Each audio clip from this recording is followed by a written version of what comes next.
Hello everyone and good morning सभी को।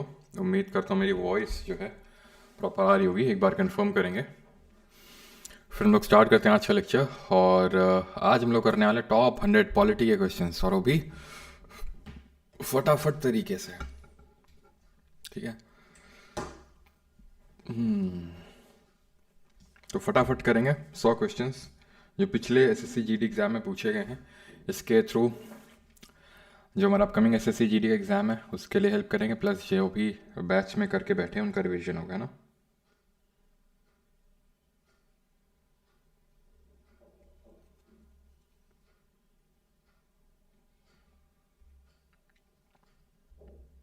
इसके through okay, I think robotic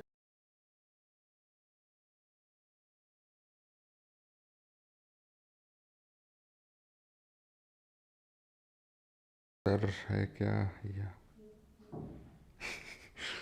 अच्छा, अभी बताना है, अभी कंफर्म करना वॉइस आ रही है इसके through. Okay, I think robotic अभी भी आ रही है।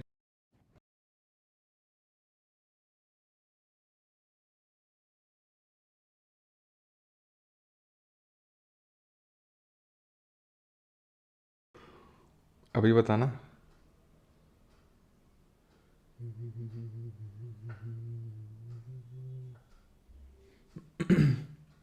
अभी कंफर्म करना सही है क्या, एक बार।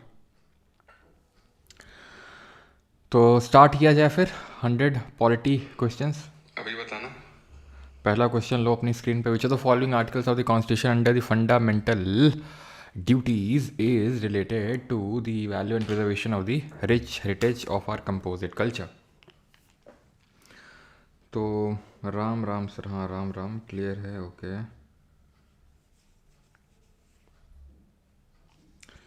सर वो आपको रजनीकांत का रोल मिल जाएगा बेटा, विकी। आज तक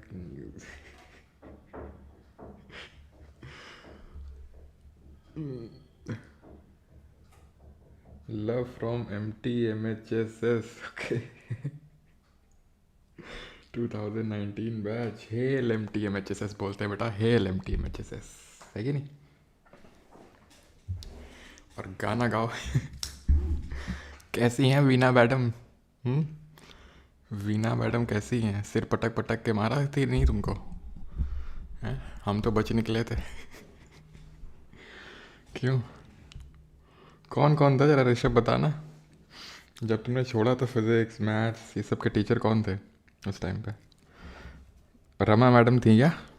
आई need your advice. I was laid off as a data scientist and now have a 6 LP offer in Bangalore. At 25, should I take it or prepare for government exam? I'm worried about competition, job security. अनुभव, मेरे side से आपको ये advice रहेगी कि आप job ले लें। ठीक है, जो भी आपको 6 LPA की जॉब मिल रही है, it is a decent job, इसको आप ले लें। इसके साथ साथ पढ़ाई करें जितना हो पाता है। ठीक है, भले 25 में नहीं होगा लेकिन एटलीस्ट सिक्योरिटी तो रहेगी ना कि भाई मेरे पास जॉब है। अगर आपका ऐसा है, ठीक है।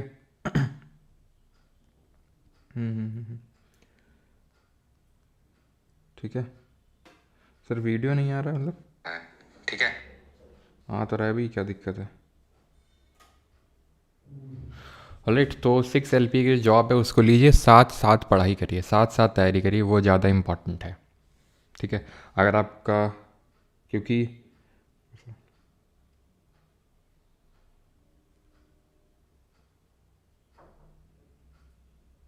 अच्छा फिज़िक्स रजत सर, अच्छा हमारे टाइम पे तो एक पीयूष हुआ करते थे, पीयूष। वो पढ़ाते थे केमिस्ट्री। चलो भाई, तो बाद में डिस्कशन कर लेंगे, आखिरी में मिलना रजत, ठीक है। तो 6 LPA, तो मतलब, और यहाँ पर भी आप SSC का क्रैक करके आएंगे एग्ज़ाम, तो कितना होगा? 9 LPA, इससे ज़्यादा तो नहीं होगा। ठीक है, तो इसी वजह से इम्पॉर्टेंट है कि आप अभी प्राइवेट जॉब करते रहें। ठीक है, 6 LPA ले लें और उसके बाद तैयारी, मतलब साथ साथ तैयारी करते रहें, वो बेटर रहेगा आपके लिए, है ना। ठीक है अनुभव जी।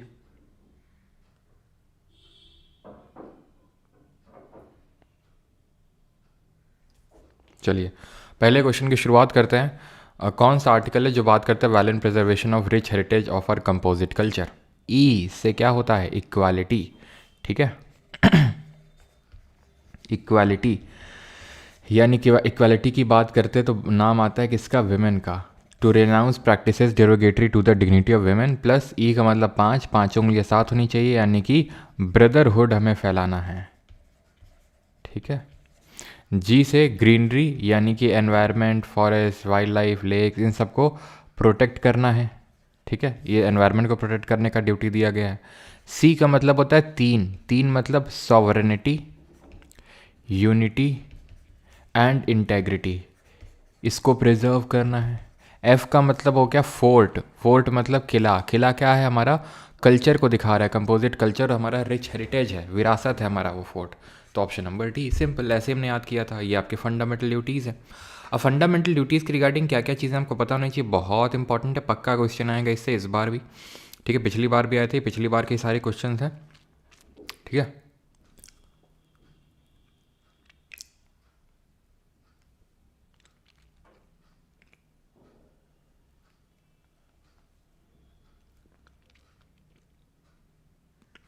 तो जितने भी 100 क्वेश्चन है पिछली बार एसएससी जीडी के ही क्वेश्चन से हैं।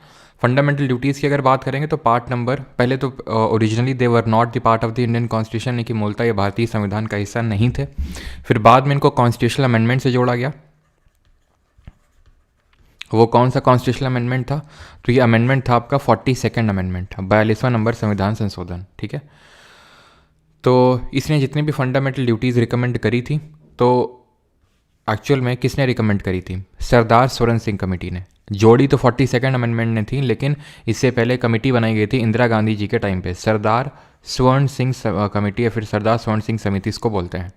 ये जब कमेटी बनाई गई तो इसने जो फंडामेंटल ड्यूटीज़ रिकमेंड करी उनमें से 8 फंडामेंटल ड्यूटीज़ को जोड़ा गया बाई 42वां अमेंडमेंट। मतलब 42वां अमेंडमेंट से एक्चुअल में 10 फंडामेंटल ड्यूटीज़ को जोड़ा गया। तो 8 तो जो सरदार स्वर्ण सिंह के रिकमेंडेशन से वो लिए गए थे, 2 अपने हिसाब से जोड़े गए थे। और 42वां अमेंडमेंट से पार्ट नंबर 4A भाग नंबर 4 का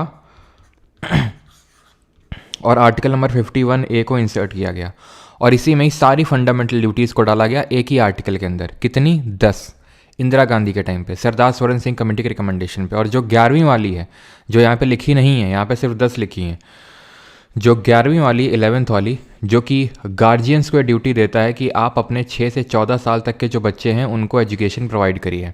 ये ड्यूटी को, फंडामेंटल ड्यूटी को, जो 11th नंबर की है, इसको 86th कॉन्स्टिट्यूशनल अमेंडमेंट ऑफ 2002 से जोड़ा गया था, 2002 का जो 86th अमेंडमेंट हुआ था। और इस टाइम पे जरा आप कमेंट करके बताएंगे कौन प्राइम मिनिस्टर थे। 42वां अमेंडमेंट जब हुआ था, जब पार्ट 4A जोड़ा गया आर्टिकल 51A, तब इंदिरा गांधी थी। और आपको ये पूरा ऑर्डर में पता होना चाहिए कि A B C D, जैसे कि अभी हमने यहाँ पर देखा कि ऑर्डर पे बेस्ड ही ये क्वेश्चन था। आपको पता होना चाहिए 51E A क्या है, B क्या है, C क्या है, इस तरह से। और इस टाइम पे जो प्राइम मिनिस्टर थे ही वॉज अटल बिहारी वाजपेयी जी। ठीक है, as per which article of the constitution the Lok Sabha is the lower house of the parliament. तो भारतीय संविधान के किस अनुच्छेद के अनुसार लोकसभा संसद का निचला सदन है, 79, 80, 81 या फिर 82?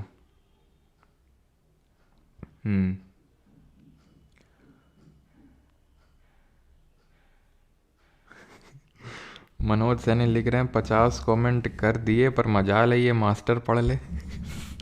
100 बार पूछ लिया क्या रेलवे के लिए आपका साइंस इनफ है? मनोज जी नहीं इनफ है। ठीक है, इनफ नहीं है। ठीक, मिल गई शांति। चलिए, तो Atal Bihari Vajpayee ji, as per which article of the constitution the Lok Sabha is the lower house of the parliament. भारतीय संविधान के किस अनुच्छेद के अनुसार लोकसभा संसद का निचला सदन है?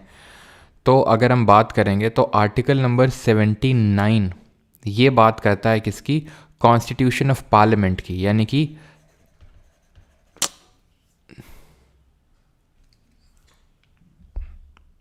ठीक है, यानी कि पार्लियामेंट की बात करता है ये। अब पार्लियामेंट में कौन कौन आता है? तो पार्लियामेंट में आता है हमारे, एक सेकेंड,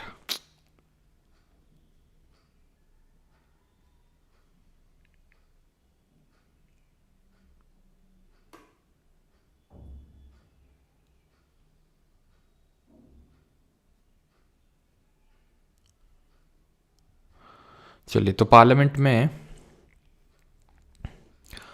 कौन कौन आता है आपका? तो पार्लियामेंट में आता है आपका लोकसभा, ठीक है, Lok Sabha, Rajya Sabha and the president, ठीक है। President is also an integral part of the parliament. क्यों? क्योंकि बिना प्रेसिडेंट की एसेंट के कोई भी बिल जो है वो एक्ट नहीं बन सकता है। तो यही पर्टिकुलर आर्टिकल हमें बताता है कि यहाँ पर एक निचला सदन होगा, लोअर हाउस होगा, जिसको कि हम हाउस ऑफ पीपल बोलेंगे, ठीक है, हाउस ऑफ पीपल। एक हमारा काउंसिल ऑफ स्टेट होगा। और कमेंट में आपको बताना है कि इनकी जो पहली सिटिंग है लोकसभा और राज्यसभा की वो कब हुई थी। तो राज्यसभा को हम काउंसिल ऑफ स्टेट्स के नाम से जानते हैं, राज्यसभा को ही हम अपर हाउस बोलते हैं, राज्यसभा को ही हम परमानेंट हाउस बोलते हैं। राज्यसभा को हम परमानेंट हाउस क्यों बोलते हैं? क्योंकि इसके जितने भी मेंबर्स होते हैं वो एक साथ रिटायर नहीं करते हैं। 1/3 member retire after every 2 years, यानी कि हर मेंबर का जो टाइम पीरियड हुआ यानी कि टर्म हुआ, दैट वुड बी 6 ईयर्स, 6 साल का टर्म हुआ हर राज्यसभा के मेंबर का। वहीं लोकसभा की अगर बात करेंगे तो ये एक परमानेंट हाउस नहीं है, बिकॉज यहाँ पे ये हाउस कंप्लीटली डिसॉल्व हो जाता है एट मैक्स 5 साल के बाद। इन दोनों की अगर हम फर्स्ट सिटिंग की बात करेंगे तो ये 13 मई 1952 को इनकी पहली मीटिंग होती है। अगर इस तरह से क्या चला गया यार,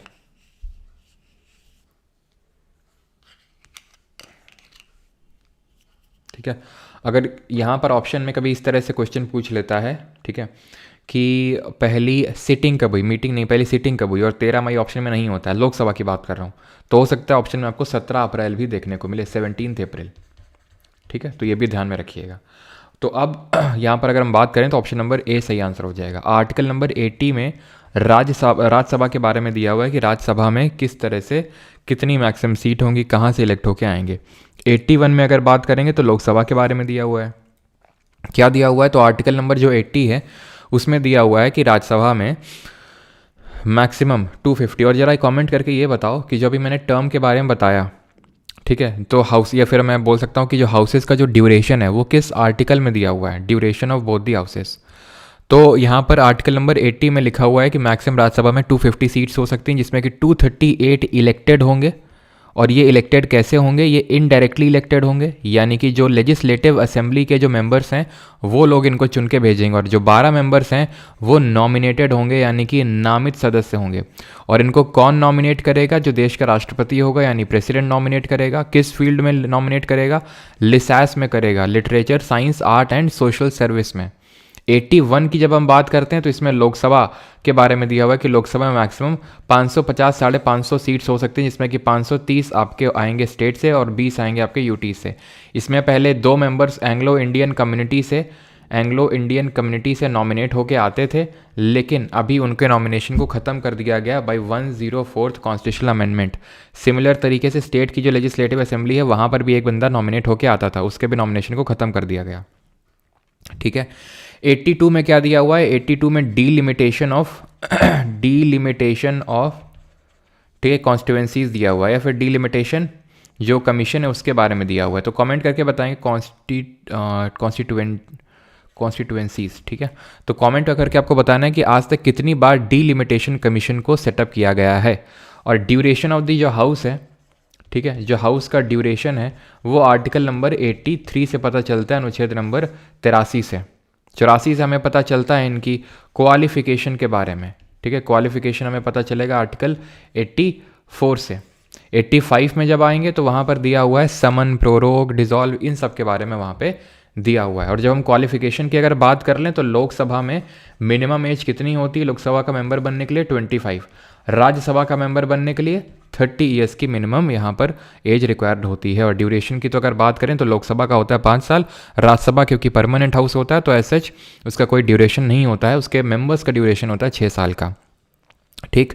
डीलिमिटेशन कमीशन की अगर बात करें तो आज तक 4 बार बना है, 1962 में, 1972 के टाइम पे, 1982 और 2002 के टाइम पे, ठीक है। आगे बढ़ते हैं और अगला क्वेश्चन है article 51A sub clause I of the constitution is related to which of the following. तो ये सब क्लॉज आई किससे रिलेटेड है? आई, तो हमने इसको कैसे पढ़ा था? An eye for an eye will make the whole world blind. ऐसा गांधी जी ने बोला था कि अगर तुम्हें कोई आंख दिखाता है तुम भी उसको आंख दिखाओगे तो ऐसे तो पूरा जग अंधा हो जाएगा, यानी कि वो नॉन वायलेंस की बात कर रहे हैं, यानी वायलेंस छोड़ने के लिए बात कर रहे हैं, हिंसा छोड़ने के लिए बात कर रहे हैं।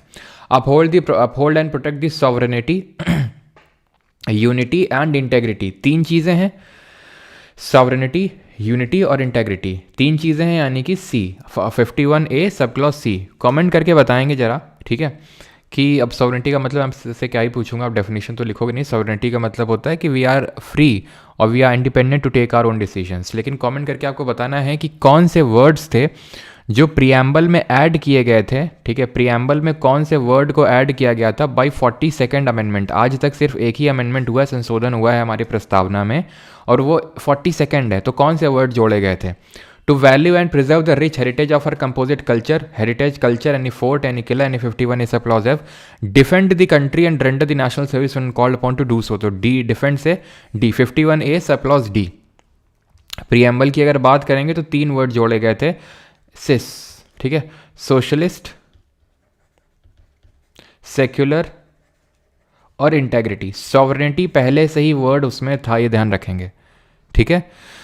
तो we the people of India having solemnly resolved to constitute India into a democratic, socialist, secular and republic. तो ये सब क्या है? नेचर है, जो हमारा कॉन्स्टिट्यूशन उसका नेचर के बारे में बताते हैं। देन उसके बाद कॉन्स्टिट्यूशन के ऑब्जेक्टिव्स लिखे हुए हैं प्रियम्बल के अंदर। जस्टिस कितने तरह की जरा बताएंगे, लिबर्टी कितने तरह की जरा बताएंगे, देन इक्वालिटी कितने तरह की है, एंड फ्रैटर्निटी ये कितने तरह की है, ये सब आपको बताना है। तो जस्टिस तीन तरह का है, social, economical and political. Liberty 5 तरह का है, thought, expression, belief, faith and worship. Equality 2 तरह का है, स्टेटस का एंड अपॉर्चुनिटी का। फ्रैटर्निटी सिर्फ एक ही है, and that is fraternity. Justice का जो प्रिंसिपल है वो हमने यूएसएसआर के कॉन्स्टिट्यूशन से लिया। लिबर्टी, इक्वालिटी और फ्रैटर्निटी के जो कॉन्सेप्ट्स है वो हमने फ्रेंच रेवोल्यूशन या फिर फ्रांस से लेकर रखे हैं। और date of adoption of constitution भी लिखी हुई है प्रियम्बल में, और वो क्या है जरा बताएंगे आप कमेंट में, डेट ऑफ प्रियम्बल। और प्रियम्बल की अगर बात करें तो it is neither a source of power nor a restriction on power to the government. ना तो सोर्स ऑफ पावर है, ना तो रिस्ट्रिक्शन है, गवर्नमेंट को रिस्ट्रिक्ट करता है कुछ करने से। प्रियम्बल जो है ध्यान रखना है कि ये आपका नॉन जस्टिसिएबल नेचर का है, यानी वाद योग्य नहीं है, यानी कि इसके अगेंस्ट में आपको जस्टिस नहीं मिलेगा। इसको जो है आईडी कार्ड ऑफ कॉन्स्टिट्यूशन किसने बोला था, इसको पॉलिटिकल हॉरोस्कोप किसने बोला था, ये आपको बताना है, बिकॉज ये हमारा समरी है एक तरह से कॉन्स्टिट्यूशन का। आईडी कार्ड बोला था एन ए पालखी वाला ने, और हॉरोस्कोप बोला था मुंशी जी ने, के एम मुंशी के नाम से जिनको जानते हैं। प्रियम्बल जो है कुछ और नहीं बल्कि 13 दिसंबर 1946 को संविधान सभा में लाया गया उद्देश्य प्रस्ताव, यानी कि ऑब्जेक्टिव रेजोल्यूशन था, जिस ऑब्जेक्टिव रेजोल्यूशन को 22 जैन 1947 को एक्सेप्ट किया गया था, अडॉप्ट किया गया था बाय द कॉन्स्टिट्यूएंट असेंबली। इस ऑब्जेक्टिव रेजोल्यूशन को कॉन्स्टिट्यूएंट असेंबली में लाया कौन था, ये आपको बताना है। तो इसको लाने का काम किया था किसने? जवाहरलाल नेहरू ने। अगला है which of the following articles of the constitution mentions special address by the governor to the state legislature. Special address की बात हो रही है। अब अगर आपको पता नहीं भी है, अगर आपको प्रेसिडेंट का पता है, गवर्नर का नहीं पता है, तो भी इस क्वेश्चन को आप आराम से कर सकते हैं। जैसे कि हम प्रेसिडेंट के रिस्पेक्ट में पढ़ते हैं कि आर्टिकल 86 बात करता है प्रेसिडेंट जो संबोधन करता है, संबोधन देता है किसको? पार्लियामेंट को। और 87 बात करता है स्पेशल एड्रेस, ये बात करता है प्रेसिडेंट का एड्रेस, एड्रेस का मतलब नहीं घर का एड्रेस, एड्रेस मतलब जो संबोधन दे रहा है, और ये बात करता है स्पेशल एड्रेस की। स्पेशल एड्रेस ये कैसा एड्रेस है स्पेशल एड्रेस? तो ये जब हर फिस्कल ईयर का जो पहला सेशन होगा वो, और हर जनरल इलेक्शन के बाद जो पहला सेशन होगा वो, उनको, ठीक है, उसमें प्रेसिडेंट ज्वाइंटली लोकसभा और राज्यसभा को ज्वाइंटली क्या करेगा? एड्रेस करेगा, संबोधन करेगा, गवर्नमेंट की पॉलिसीज के बारे में बताएगा। इसी को ही हम बोलते हैं motion of thanks. Directly motion of thanks constitution में नहीं लिखा है, ये स्पेशल एड्रेस करके है, इसी को मोशन ऑफ थैंक्स बोलते हैं। तो क्या कर देना होता है हमें? अगर हमारे पास पार्ट 5 यानी यूनियन का आर्टिकल है, और अगर हमें पार्ट 6 यानी स्टेट के आर्टिकल में जाना है, तो हमें कुछ नहीं 89 ऐड कर देना होता है। 9 7 16 8 8 16 1 17, तो article number 176 option number B खत्म। आगे है article number 19 clause 1 sub clause B of the constitution related to which of the following. तो किससे संबंधित है? बहुत आसान है। कैसे आसान है? तो आर्टिकल नंबर 19 के बारे में हम पढ़ते हैं क्या? आर्टिकल नंबर 19 का जो क्लॉज 1 है ये हम पढ़ते हैं सामरो, ठीक है, ये इसको हम सामरो करके पढ़ते हैं। तो ये आर्टिकल नंबर 19 क्लॉज 1 का सब क्लॉज ए है, ये सब क्लॉज बी है, ये सब क्लॉज सी है, सब क्लॉज डी है, सब क्लॉज ई है, सब क्लॉज एफ नहीं है, उसको रिपील किया जा चुका है, किस अमेंडमेंट से जरा बताएंगे, और ये सब क्लॉज जी है। तो ये है right to freedom of speech and expression, right to assemble peacefully without arms, right to form association, कोई भी संगठन बना सकते हो, पहले तो असेंबल होगे ना तभी तो एसोसिएशन बनाओगे, तो इस तरह से याद करो कि पहला वाला assemble then association. Right to move freely throughout the territory of India, right to reside and settle in any part of India, right to do any occupation और प्रोफेशन, कोई धंधा कर सकते हैं आप। और जो एफ वाला था, ठीक है, इसको रिपील किया जा चुका है बिकॉज इसमें प्रॉपर्टी के बारे में लिखा हुआ था, right to property, right to own and acquire the property. तो आपको पता है इसको हमने 44th कॉन्स्टिट्यूशनल अमेंडमेंट ऑफ 1978 1978 से इसको रिपील करके पार्ट नंबर 12 के आर्टिकल नंबर 300A में डाल रखा, और ये एक तरह का भी कॉन्स्टिट्यूशनल या फिर लीगल राइट बन के रह गया है। ठीक है, क्लियर है ये चीज़। और अगर हम बात करेंगे तो ये यहाँ पर कमेंट में आपको बताना है कि कौन सा आर्टिकल है जो रीजनेबल रिस्ट्रिक्शंस के बारे में बताता है। ठीक है, रीजनेबल रिस्ट्रिक्शन यानी कि उचित प्रतिबंध, इन सारे जो भी आपके आर्टिकल नंबर 19 क्लॉज 1 के तहत जितने 6 फंडामेंटल राइट मिल रखे हैं उन सब में रीजनेबल रिस्ट्रिक्शंस लगे हुए हैं, और ये रीजनेबल रिस्ट्रिक्शंस लगे हुए हैं आर्टिकल नंबर 19 क्लॉज 2 के तहत। तो आंसर यहाँ पर ऑप्शन नंबर क्या होगा, ये बी की बात कर रहा है, यानी कि पहले आप असेंबल होंगे पीसफुली विदाउट आर्म्स, बिना हथियार के। क्लियर है। और ये जो आर्टिकल नंबर 19 के तहत जो 6 राइट हमें प्रदान है, प्रोवाइडेड है, ये किस केस में जब इमरजेंसी लगती है तो इनको सस्पेंड नहीं किया जा सकता है। Which of the following articles of the constitution mentions about the oath और अफर्मेशन बाय द गवर्नर। तो कौन सा आर्टिकल है जो शपथ के बारे में बताता है गवर्नर के, 157, 61, 159 या फिर 155। तो 155 तो बताता है कि governor shall be, governor of every state shall be appointed by, ठीक है, अपॉइंटेड बाई प्रेसिडेंट, यानी इसकी नियुक्ति कौन करेगा, राष्ट्रपति यानी कि प्रेसिडेंट करेगा। देन अगर हम बात करें 157 की, तो 157 में लिखा हुआ है इसके क्वालिफिकेशन के बारे में। तो क्वालिफिकेशन क्या होती है इसकी, तो क्वालिफिकेशन तो ये है कि एक तो भारत का नागरिक हो, प्लस मिनिमम एज कितनी रिक्वायर्ड होती है गवर्नर बनने के लिए, जरा बताएंगे। 161 में तो इसका पार्डनिंग पावर दिया हुआ है, ठीक है, और 159 इसका सही आंसर हो जाएगा इसमें, ओथ और अफर्मेशन। और कौन दिलाता है गवर्नर को ओथ, तो मिनिमम एज 35 चाहिए, और गवर्नर को ओथ दिलाने का काम चीफ जस्टिस जो होंगे हाई कोर्ट को वो करेंगे। आर्टिकल नंबर जो 153 है, अनुच्छेद नंबर 153, ये किसकी बात करता है, ये देखिए भाई, there shall be a governor.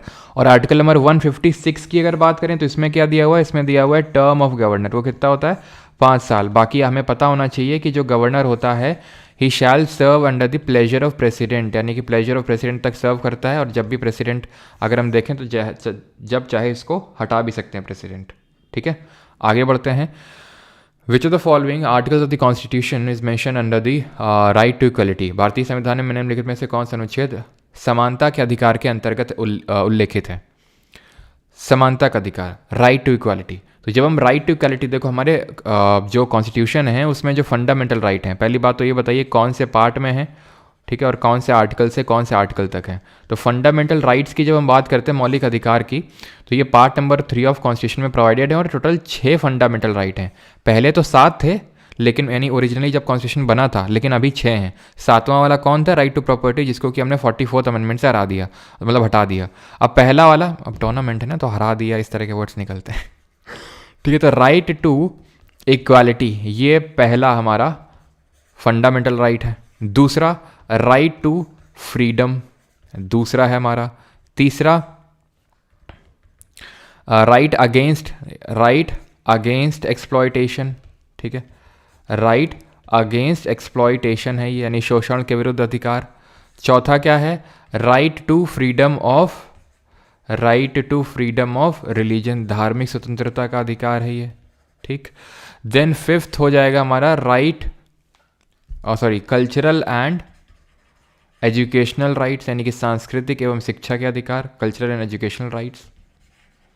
Then है हमारा 6वां और आखिरी, and that is right to constitutional remedies, यानी कि संवैधानिक उपचारों के अधिकार। ये आपका जाता है आर्टिकल नंबर 14 से लेकर 18 तक, यानी कि अगर हम इसमें देखें तो कितने राइट प्रोवाइडेड है, 5। ये भी कभी कभी क्वेश्चन पूछ लेता है कि राइट टू इक्वलिटी में कितने राइट आते हैं, तो 5 आते हैं, ठीक है। देन 19 से लेकर 22 ये है आपका, ठीक है। इसमें कितने राइट आ जाएंगे इसमें आपके, तो इसमें अगर हम देखें तो 4 राइट आ जाएंगे इसमें, राइट टू फ्रीडम में, है ना। 19, 20, 21, 22 वो भी हम देखेंगे एक एक करके। ये इसमें आपके 2 आते हैं, 23, 24। Right to freedom of religion ये 25 से लेकर 28 तक हैं, 25, 26, 27, 28, ये भी 4 हो गए। ये आपके 2 हैं, 29 और 30 आर्टिकल, और ये आपका आर्टिकल नंबर 32, ठीक।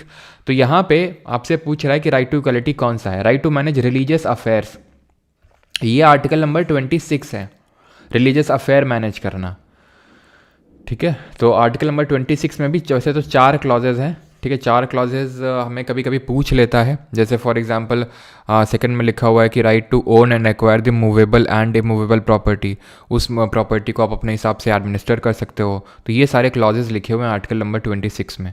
Right to protection of life and personal liberty article number 21 में है। राइट टू एजुकेशन की बात करेंगे तो 21A में, और इसको किस कॉन्स्टिट्यूशनल अमेंडमेंट से जोड़े थे, तो अगर आप ध्यान से देखें तो 26 वाला जो है, जो 26 वाला है वो तो फ्रीडम ऑफ रिलीजन में आ जाएगा, और जो 21 और 21A है वो राइट टू फ्रीडम में आ जाएंगे आपके, ठीक है। तो राइट टू एजुकेशन की अगर बात करें तो इसको भी 86 अमेंडमेंट ऑफ 2002 से ऐड किया गया था। और एबॉलिशन ऑफ टाइटल्स यानी कि आर्टिकल नंबर जो 18 है ये आपका आ जाएगा राइट टू इक्वालिटी में, ठीक है। तो सही आंसर इसका क्या होगा, सही आंसर होगा ऑप्शन नंबर डी। क्लियर है। और आर्टिकल नंबर 26 की चलो मैं क्लॉज भी यहाँ पे बताता हूँ, लेकिन क्योंकि हो सकता है पूछ ले आपसे। तो पहला तो है कि भाई आप पहले की अगर बात करें कि आप कोई भी इंस्टीट्यूशन जो है उसको स्टैब्लिश कर सकते हैं। बस इंस्टीट्यूशन याद रखोगे, अपने आप याद हो जाएगा, बस एक कीवर्ड याद रखो, इंस्टीट्यूशन कोई भी आप क्या कर सकते हो, स्टैब्लिश कर सकते हो, उसको मेंटेन कर सकते हो, ठीक है। यहाँ पर आप अपने अफेयर्स मैनेज कर सकते हो, रिलीजियस अफेयर्स, तो इसको हम सिर्फ अफेयर्स करके याद करेंगे, ठीक है। सी की अगर बात करेंगे तो यहाँ पर प्रॉपर्टी याद कर लो, कोई भी मूवेबल और इमूवेबल जो प्रॉपर्टी है, ठीक है, वो चल अचल संपत्ति के बारे में। और यहाँ पर अगर बात करेंगे तो आप उस प्रॉपर्टी को एडमिनिस्टर कर सकते हैं। तो अगर आपसे पूछेगा ना, मान लो उसने आपसे आर्टिकल 26 क्लॉज बी पूछना चाहा तो अफेयर तो पक्का रखेगा ही रखेगा, उसमें ए पूछना चाहा तो इंस्टीट्यूशन तो रखेगा। तो इसको IAPA, ठीक है, आईपा करके याद कर सकते हो अगर आपको याद करना, आईपा, ठीक है, IAPA। अपने आप 26 के सारे क्लॉज याद हो गए आपको। Dash of the constitution mentions about the office of speaker and the house of people. House of people मतलब लोकसभा। स्पीकर डिप्टी स्पीकर कौन होते हैं, प्रिसाइडिंग ऑफिसर होते हैं, पीठासीन अधिकारी होते हैं। तो अगर हम ऑफिसर्स इन पार्लियामेंट की बात करेंगे तो ऑफिसर्स तो आपके शुरू हो जाते हैं आर्टिकल नंबर 89 से। आर्टिकल नंबर 89, 90, 91 एंड 92 ये बात करते हैं चेयरमैन और डेप्यूटी चेयरमैन की, ठीक है, ऑफ राज्यसभा। वहीं अगर बात करेंगे 93, 94, 95 और 96 तो ये बात कर रहे होंगे आपके स्पीकर और डेप्यूटी स्पीकर की, ठीक है, स्पीकर और deputy speaker of Lok Sabha. Clear इतनी चीज़। तो यहाँ पर सही आंसर क्या हो जाएगा, सिंपल ऑप्शन नंबर सी, ठीक है। अगर आप डीप में जाना चाहें तो जैसे 89 में लिखा हुआ है कि there shall be a chairman and deputy chairman, यानी उसके ऑफिस के बारे में दिया हुआ है। जैसे 93 में दिया हुआ है office of speaker and deputy speaker, तो वैसे ही यहाँ पर 89 में office of chairman and deputy chairman of Rajya Sabha दिया हुआ है। 90 की बात करेंगे, 90 की तो ये बात करता है रेजिग्नेशन की, ठीक है, रेजिग्नेशन, वैकेशन एंड रिमूवल किसका, डेप्यूटी चेयरमैन का, ठीक है, डेप्टी चेयरमैन का। 91 की अगर बात करेंगे तो इसमें पावर्स दी हुई हैं डेप्टी चेयरमैन की। क्या पावर, पावर ऑफ डिप्टी, एक ही पावर उसके पास स्पेशल कि भाई चेयरमैन जब नहीं होगा तो वो, जब चेयरमैन नहीं होगा तो वो चेयरमैन की गद्दी पे बैठ जाएगा और वो उसके पास सारी चेयरमैन की पावर आ जाएंगी। तो power of deputy chairman to perform duties of, ठीक है, to perform duties of chairman, ठीक है। एंड 92 की अगर बात करेंगे तो इसमें लिखा हुआ है कि जो चेयरमैन है एंड जो डेप्यूटी चेयरमैन है कैन नॉट प्रिसाइड, ठीक है, can not preside the house, यानी कि ये हाउस को प्रिसाइड नहीं कर सकते हैं अगर इनके रिमूवल का रेजोल्यूशन चल रहा होगा तो, ठीक है। कमेंट करके बताएंगे, एक अच्छा क्वेश्चन है कि क्या ये लोग वोट कर सकते हैं, क्या चेयरमैन ऑफ राज्यसभा की मैं बात कर रहा हूँ, क्या ये वोट कर सकता है अगर इसके रिमूवल का रेजोल्यूशन चल रहा है तो। और क्या स्पीकर ऑफ लोकसभा वोट कर सकता है जब इसके रिमूवल का रेजोल्यूशन चल रहा हो? तो दोनों को बताओ, चेयरमैन का भी और स्पीकर दोनों का मुझे जानना है। पहला लोकसभा के स्पीकर कौन थे? जीवी मावलंकर थे। और पहली विमेन स्पीकर कौन थी? तो वो मीरा कुमारी थी। Complete the statement given below with respect to the जज रिमूवल। तो जज के रिमूवल के रिगार्डिंग यहाँ पर आपको स्टेटमेंट्स दिए हुए हैं, आपको बताना है कौन सा सही है। नहीं कर सकते हैं, ठीक है। स्पीकर ऑफ लोकसभा वो ध्यान रखेंगे, वो कर सकता है। कास्टिंग वोट नहीं कर सकता है। जब रिमूवल का रेजोल्यूशन चल रहा होगा तो स्पीकर कास्टिंग वोट नहीं कर सकता है। कास्टिंग वोट डिसाइडिंग वोट होता है, जब इक्वलिटी ऑफ वोट हो जाती है तब कास्ट करते हैं वो।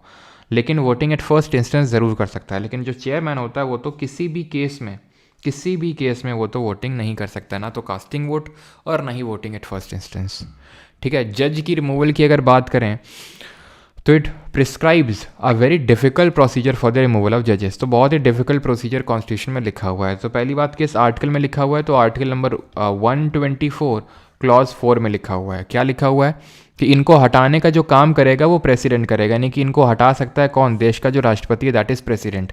लेकिन ऐसे नहीं अपनी मर्जी से हटा देगा, इसके प्लेजर में सर्व नहीं करते हैं वो जजेस ऑफ, जो चाहे सुप्रीम कोर्ट हो चाहे हाई कोर्ट, बिकॉज दोनों का रिमूवल का प्रोसीजर सेम है।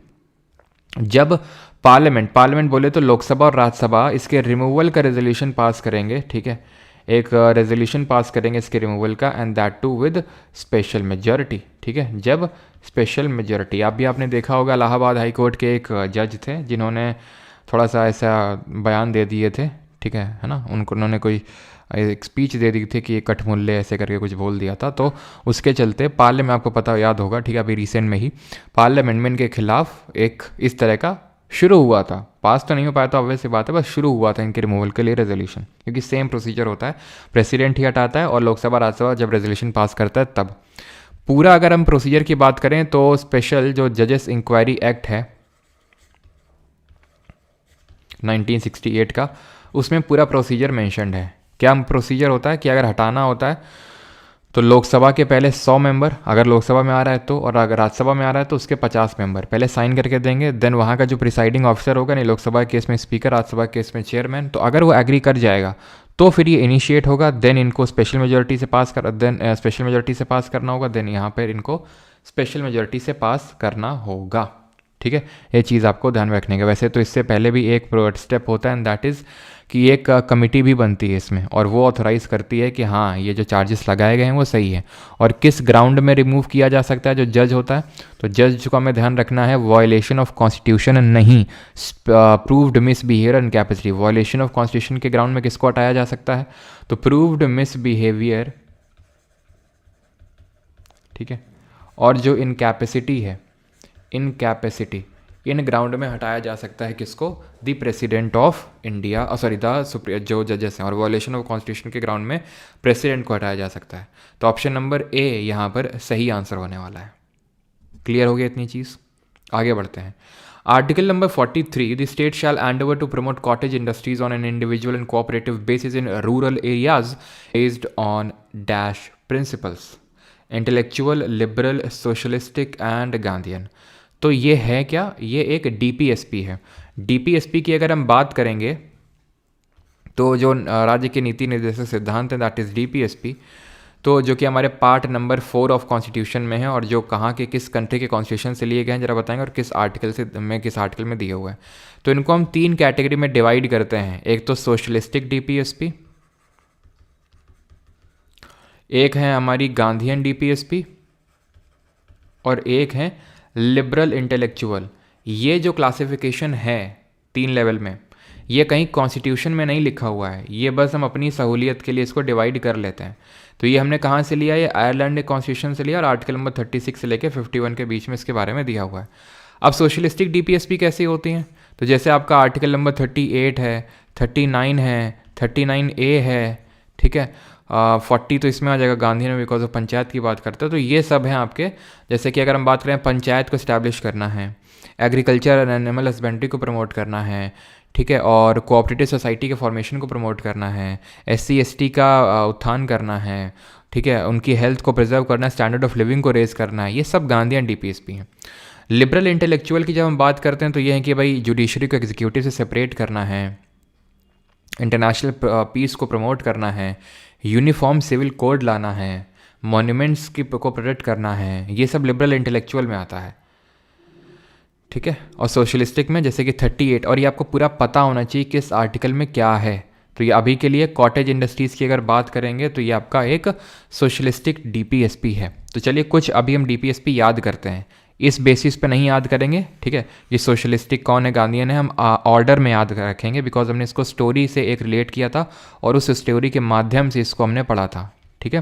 तो यहाँ पर हमने किस तरह से पढ़ा था, 38 तो बात करता है टू मिनिमाइज इनइक्वालिटी, ठीक है। पहली बात तो इसमें दो चीज़ें हैं, ठीक है। दो चीज़ें क्या हैं, एक तो लिखा हुआ है welfare of state to promote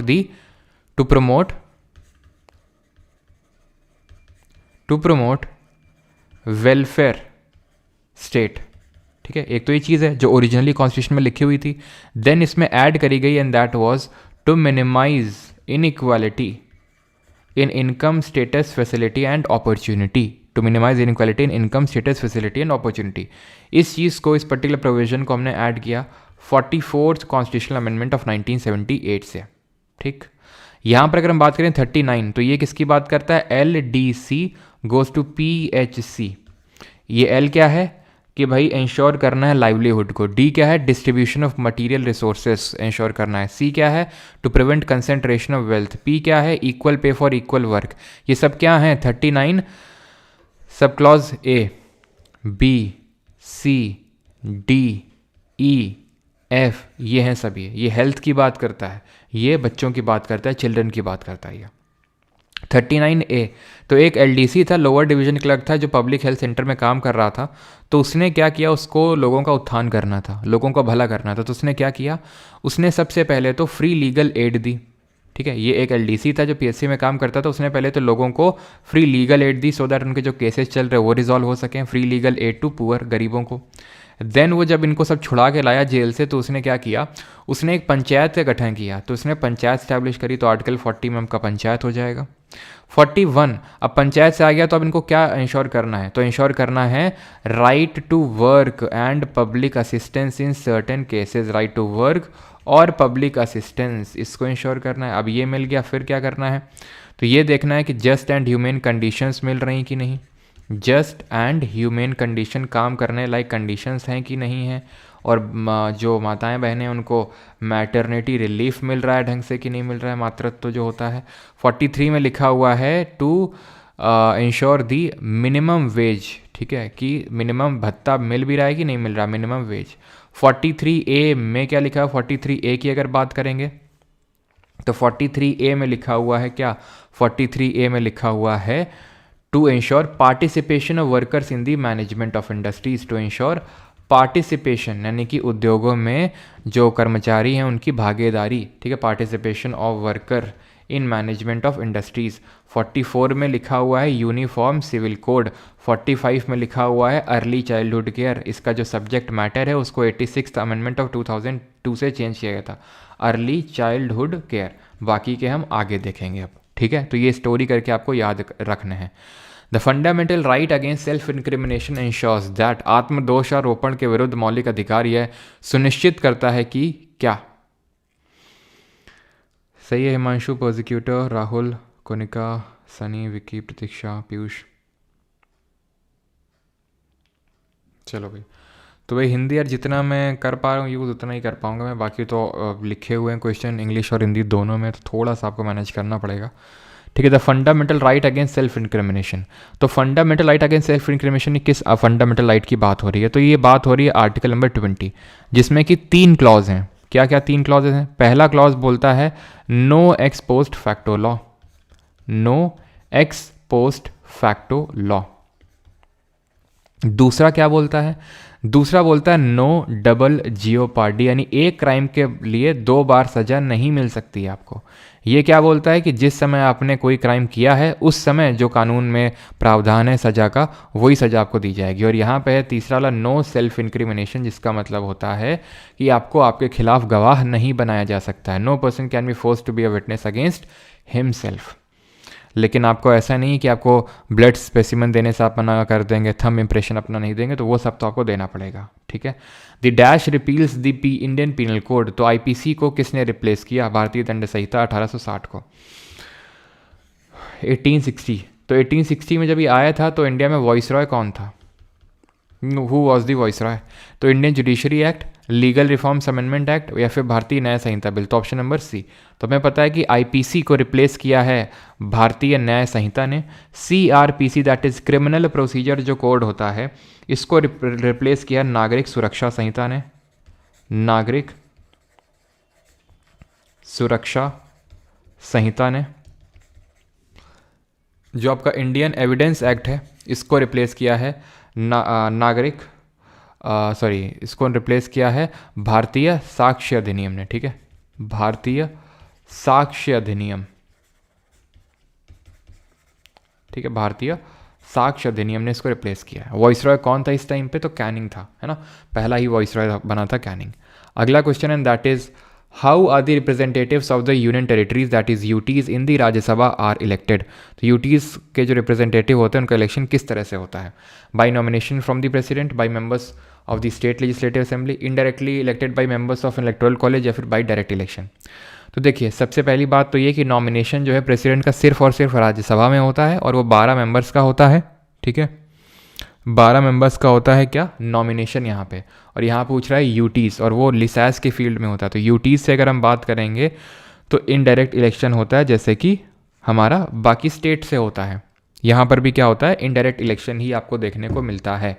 अब बात ये आती है कि इनडायरेक्ट इलेक्शन तो सर लेजिस्लेटिव असेंबली के थ्रू होता है कि इनडायरेक्ट इलेक्शन का तो मतलब होता है कि भाई लोग डायरेक्टली वोट नहीं करते हैं, हमारे इलेक्टेड रिप्रेजेंटेटिव वही वोट करते हैं।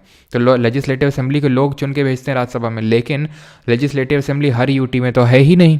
अभी तक तो सिर्फ 3 में है, दिल्ली, पुडुचेरी और जम्मू एंड कश्मीर। तो जो बाकी की 5 यूटीज़ हैं उनका क्या? तो उनका एक्चुअल में रिप्रेजेंटेशन ही नहीं है राज्यसभा में। अभी तक तो जेएनके का भी नहीं था, ठीक है, एज ए यूटी, लेकिन अब उसका हो जाएगा। तो दिल्ली, पुडुचेरी और जेएनके का ही रिप्रेजेंटेशन रहेगा यूटी की जब बात करेंगे तो राज्यसभा में, क्योंकि वहीं पे ही सिर्फ लेजिस्लेटिव असेंबली है इसलिए। और बाकी स्टेट की जो पॉपुलेशन है वो इतनी कम है कि उनके रिप्रेजेंटेशन की राज्यसभा में ज़रूरत नहीं है। और किस मेथड से चुनाव होता है? तो ये होता है आपका प्रोपोर्शनल रिप्रेजेंटेशन। ठीक है, proportional representation plus single transferable vote, यानी कि एकल संक्रमणी मत, और इसको बोलते हैं आपका अनुपातिक प्रतिनिधित्व। ठीक है, 15th स्टेटमेंट 1 और 2 दिए हुए हैं, आपको बताना है कौन सा सही है। DPSP is not enforceable by law, DPSP is non justiciable. कौन सा सही है यहाँ पे? तो डीपीएसपी आपका इन्फोर्सिबल बाई लॉ होता है। देखो यहाँ पे क्या है, कुछ जगह हो सकता है आपको दिख जाए कि हाँ they are enforceable by law, but लेकिन जो एसएससी मानता है वो हमें मानना होगा, क्योंकि एसएससी सुधरता नहीं है। ठीक है, जो मान के आता है वही मानता है आगे भी। ठीक है, तो they are not justiciable by law and they are not justiciable. तो यहाँ पर सही आंसर होगा statement 1 and 2 both are correct. Option number D will be the correct answer. DPSP की जब हम बात करते हैं तो मैंने आपको पहले ही बताया था, सॉरी पहले नहीं बताया था, मतलब ये चीज़ तो अभी हम देख चुके हैं कि they seek to establish welfare state. ठीक है, वेलफेयर स्टेट बनाने की बात करते हैं ये, plus they seek to establish social and economic democracy. तो ये एक सोशल और इकोनॉमिक डेमोक्रेसी बनाने की बात करते हैं कौन? जो आपके डीपीएसपी है। डीपीएसपी जो है directive principle of state policy, ये अपना ओरिजिन ट्रेस बैक करते हैं फ्रॉम कराची रेजोल्यूशन। जो कराची रेजोल्यूशन हुआ था जिसके बारे में हमने हिस्ट्री में पढ़ा भी था कल, वहाँ से अपने ओरिजिन को ट्रेस बैक करते हैं डीपीएसपी। ठीक है, and DPSP are fundamental in the governance of a country. ठीक है, fundamental in governance of a country. अगला है and that is which of the following, ठीक है, which of the following articles of the constitution mentions the supreme court as a court of record. तो भारतीय संविधान का निम्नलिखित में से कौन सा अनुच्छेद है जो सर्वोच्च न्यायालय को अभिलेख न्यायालय के रूप में उल्लेखित करता है? 127, 123, 125 या फिर 129? तो 127, देखो पहली बात तो जो सुप्रीम कोर्ट है पार्ट नंबर 5 में दिया हुआ है, और पार्ट नंबर 5 में 5 चैप्टर हैं, 5वें भाग में 5 चैप्टर हैं। तो ये चैप्टर नंबर 4 में दिया हुआ है, ध्यान रखना। चैप्टर नंबर 4 में आर्टिकल नंबर अनुच्छेद नंबर 124 से लेकर 147 के बीच में दिया हुआ है। ठीक है, तो आर्टिकल नंबर जो 127 है, 127 है, ये किसकी बात करता है? ये बात करता है अपॉइंटमेंट ऑफ एड हॉक जज। चलो यहाँ पर मैं आपको बताता हूँ, 126 127 और 128 थोड़ा एक तरह के हैं। 126 बात करता है एक्टिंग सीजेआई की, यानी acting chief justice of India का मतलब है कि अगर सीजेआई टेम्परली एब्सेंट है तो प्रेसिडेंट किसी सीनियर जज को, सुप्रीम कोर्ट के, उसको सीजेआई बना सकता है टेम्पररी तौर पे, ठीक है। 127 बात करता है एडहॉक जज। एडहॉक का मतलब ये होता है टेम्पररी, ठीक है। तो जब कभी भी chief justice of supreme court को लगा, फिर चीफ जस्टिस ऑफ इंडिया को लगा कि भाई कोरम ऑफ जजेस नहीं है, कोरम मतलब मिनिमम नंबर ऑफ जजेस जिसकी रिक्वायरमेंट होती है प्रोसीडिंग कोर्ट की आगे बढ़ाने के लिए, तो अगर वो नहीं है तो जो चीफ जस्टिस है वो प्रेसिडेंट की सलाह मशवरा करके हाई कोर्ट से कुछ जजेस को बुला सकता है, वो जजेस जो क्वालिफाइड हों to be appointed as a supreme court जज।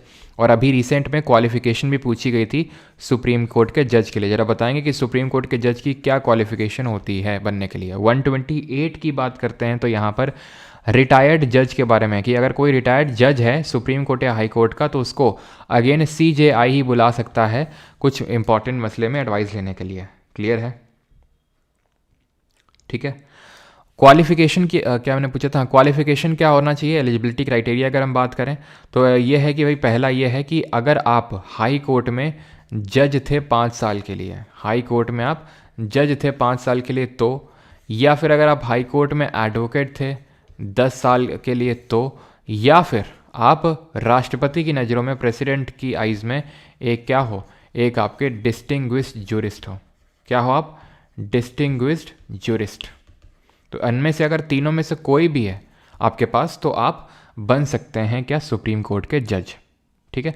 यहाँ बात कर रहा है supreme court is a court of record. इसका मतलब ये होता है कि सुप्रीम कोर्ट कोई भी ऑर्डर या डिक्री पास करता है उसको एज अ रिकॉर्ड मेंटेन किया जाता है। और यही आर्टिकल हमें, जो आर्टिकल नंबर 129 में दिया हुआ है, यही आर्टिकल हमें कंटेम्प्ट ऑफ कोर्ट के बारे में भी इनडायरेक्टली बताता है कि भाई कंटेम्प्ट ऑफ कोर्ट यानी किसी ने कोर्ट के ऑर्डर की अगर अवहेलना करी, मौज करी, खिल्ली उड़ाई तो यानी कि कोर्ट उसके खिलाफ एक्शन ले सकता है। तो कंटेम्प्ट ऑफ कोर्ट कभी अगर पूछ ले तो आर्टिकल नंबर 129, ठीक। In India subject to the provisions of article 333 the legislative assembly of each state shall consist of not more than how many members, 400, 600, 300 या फिर 500। तो एलए में मैक्सिमम कितने मेंबर्स हो सकते हैं? तो एलए में मैक्सिमम 500 मेंबर हो सकते हैं, 500। और मिनिमम कितने हो सकते हैं? तो मिनिमम हो सकते हैं 60। अगर हम बात करते हैं राज्यसभा की, लेजिस्लेटिव काउंसिल की, ठीक है, लेजिस्लेटिव काउंसिल की, तो लेजिस्लेटिव काउंसिल में मैक्सिमम कितने हो सकते हैं और मिनिमम कितने हो सकते हैं? और ये जो 60 का मिनिमम है, ये कुछ एक्सेप्शनल स्टेट हैं जैसे नॉर्थ ईस्ट वगैरह के, वहाँ पे 40 होता है, तो वो एक्सेप्शनल केसेस हैं वो फिर, ठीक है। तो मैक्सिमम अगर लेजिस्लेटिव काउंसिल की बात करेंगे तो 1/3 ऑफ लेजिस्लेटिव असेंबली, जितने भी उस पर्टिकुलर स्टेट में लेजिस्लेटिव असेंबली है, जितने मेंबर्स हैं उसका 1/3 से ज़्यादा नहीं हो सकते। और मिनिमम की अगर बात करेंगे तो 40। कमेंट करके बताना कि कितने स्टेट में अभी लेजिस्लेटिव काउंसिल मौजूद है। इन इंडिया द डैश में create and dissolve any of the UTs whose power are more limited than those of the state. भारत में डैश किसी भी केंद्र शासित प्रदेश का निर्माण या विघटन कर सकता है जिनकी शक्तियाँ राज्यों की तुलना में अधिक सीमित हैं। Chief justice of India president state government या यूनियन गवर्नमेंट। तो यूनियन टेरिटरीज़ की अगर बात करेंगे तो यूनियन गवर्नमेंट के पास पावर होती है इनको क्रिएट या डिज़ोल्व करने की। एक तरह से अगर हम देखें तो पार्लियामेंट के पास पावर होती है, लेकिन पार्लियामेंट तो कहीं है नहीं, तो ज़्यादा जो सबसे फिट बैठेगा वो यूनियन गवर्नमेंट होगा। कमेंट करके आपको बताना है कि यूटीज़ के बारे में किस पार्ट ऑफ कॉन्स्टिट्यूशन में दिया हुआ है, कौन से भाग संविधान में दिया हुआ है। लेजिस्लेटिव काउंसिल है आपके कबूतम में, वैसे चलो अभी आगे आई थिंक क्वेश्चन आएगा तो वहाँ देखेंगे, ठीक है। तो यहाँ पर अगर हम बात करें तो पार्ट नंबर 8 में दिया हुआ है, पार्ट पता होने चाहिए आपको कॉन्स्टिट्यूशन के, ठीक है।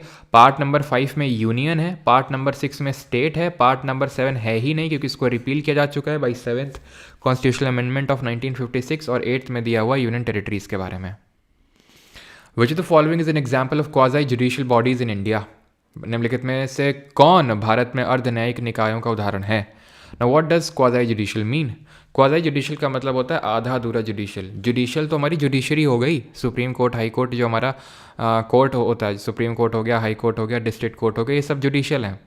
क्वाज़ी जुडिशियल का मतलब होता है कि जुडिशरी वाली कुछ कुछ पावर हैं, कुछ कुछ हरकतें जुडिशरी वाली हैं, लेकिन है जुडिशरी नहीं, यानी सुप्रीम कोर्ट नहीं हो सकता है, इसके पास ऐसा कोई जुडिशियल पावर नहीं होता है। State consumer dispute redressal commission, क्योंकि ये झगड़ों का क्या करता है, निवारण करता है, विवादों का निवारण करता है, ये वो वाला आयोग है। और यही सेम काम supreme court, high court, district court, court का भी तो काम है, यही है।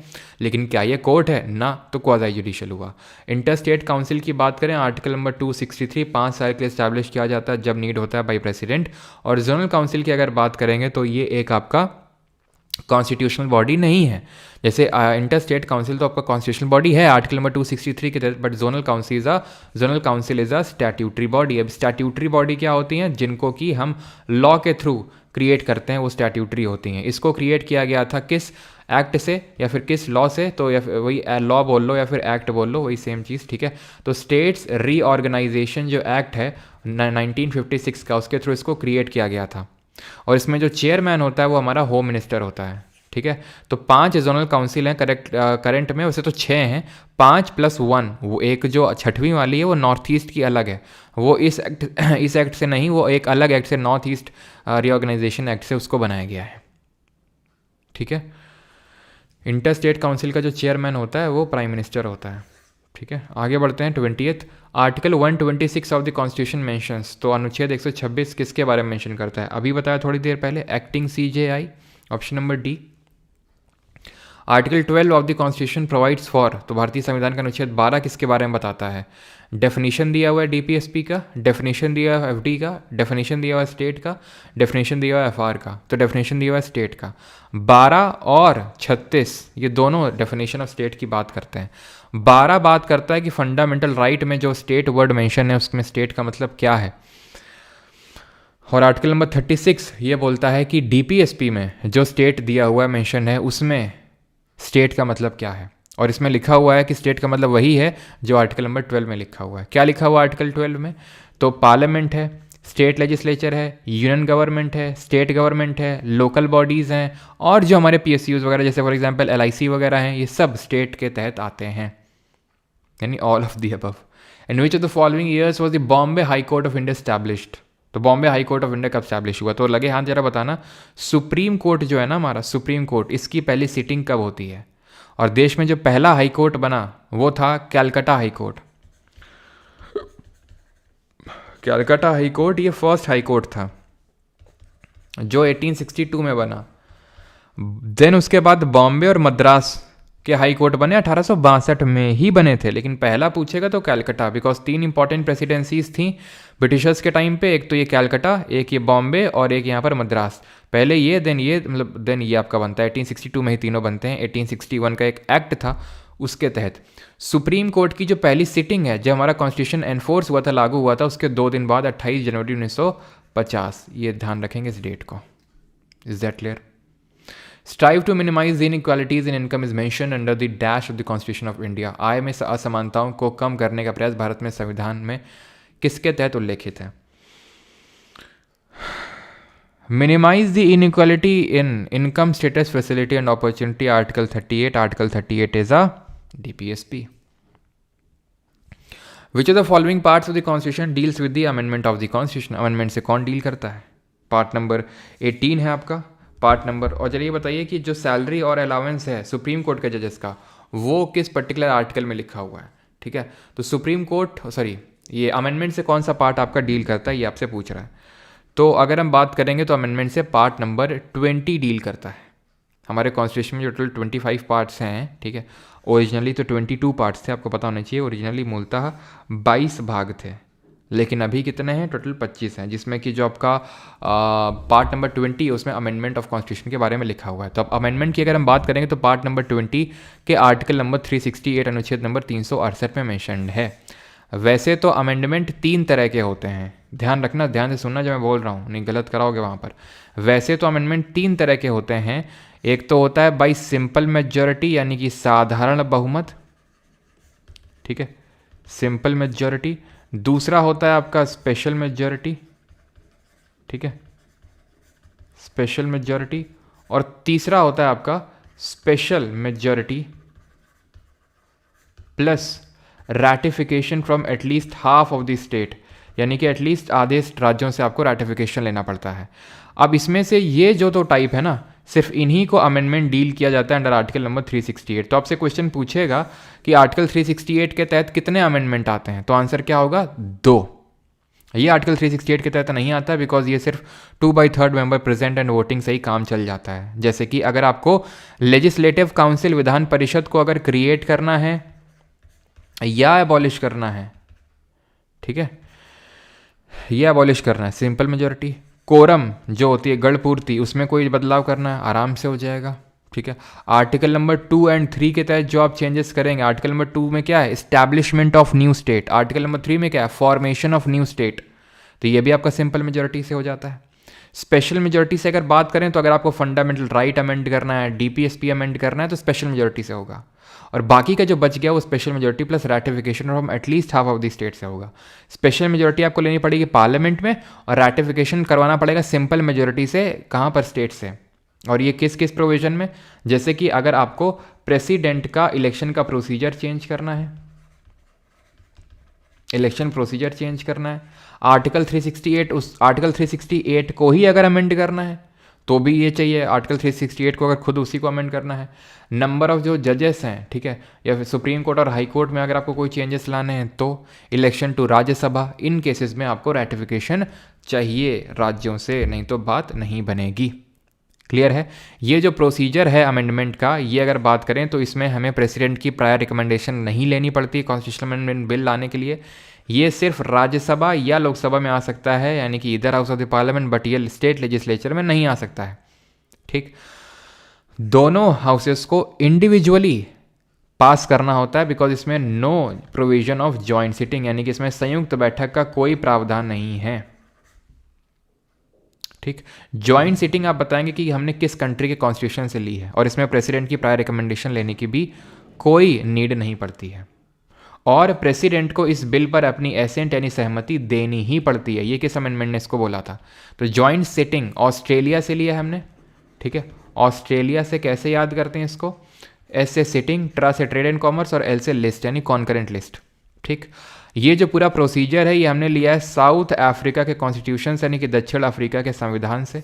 एसेंट की अगर बात करें, आर्टिकल नंबर 368 के तहत आपको एसेंट मैंडेटरी है, मतलब प्रेसिडेंट को एसेंट देना ही पड़ेगा इस तरह के बिल में, और ये बात बोली थी 24th कॉन्स्टिट्यूशनल अमेंडमेंट ने। Is that clear my friends?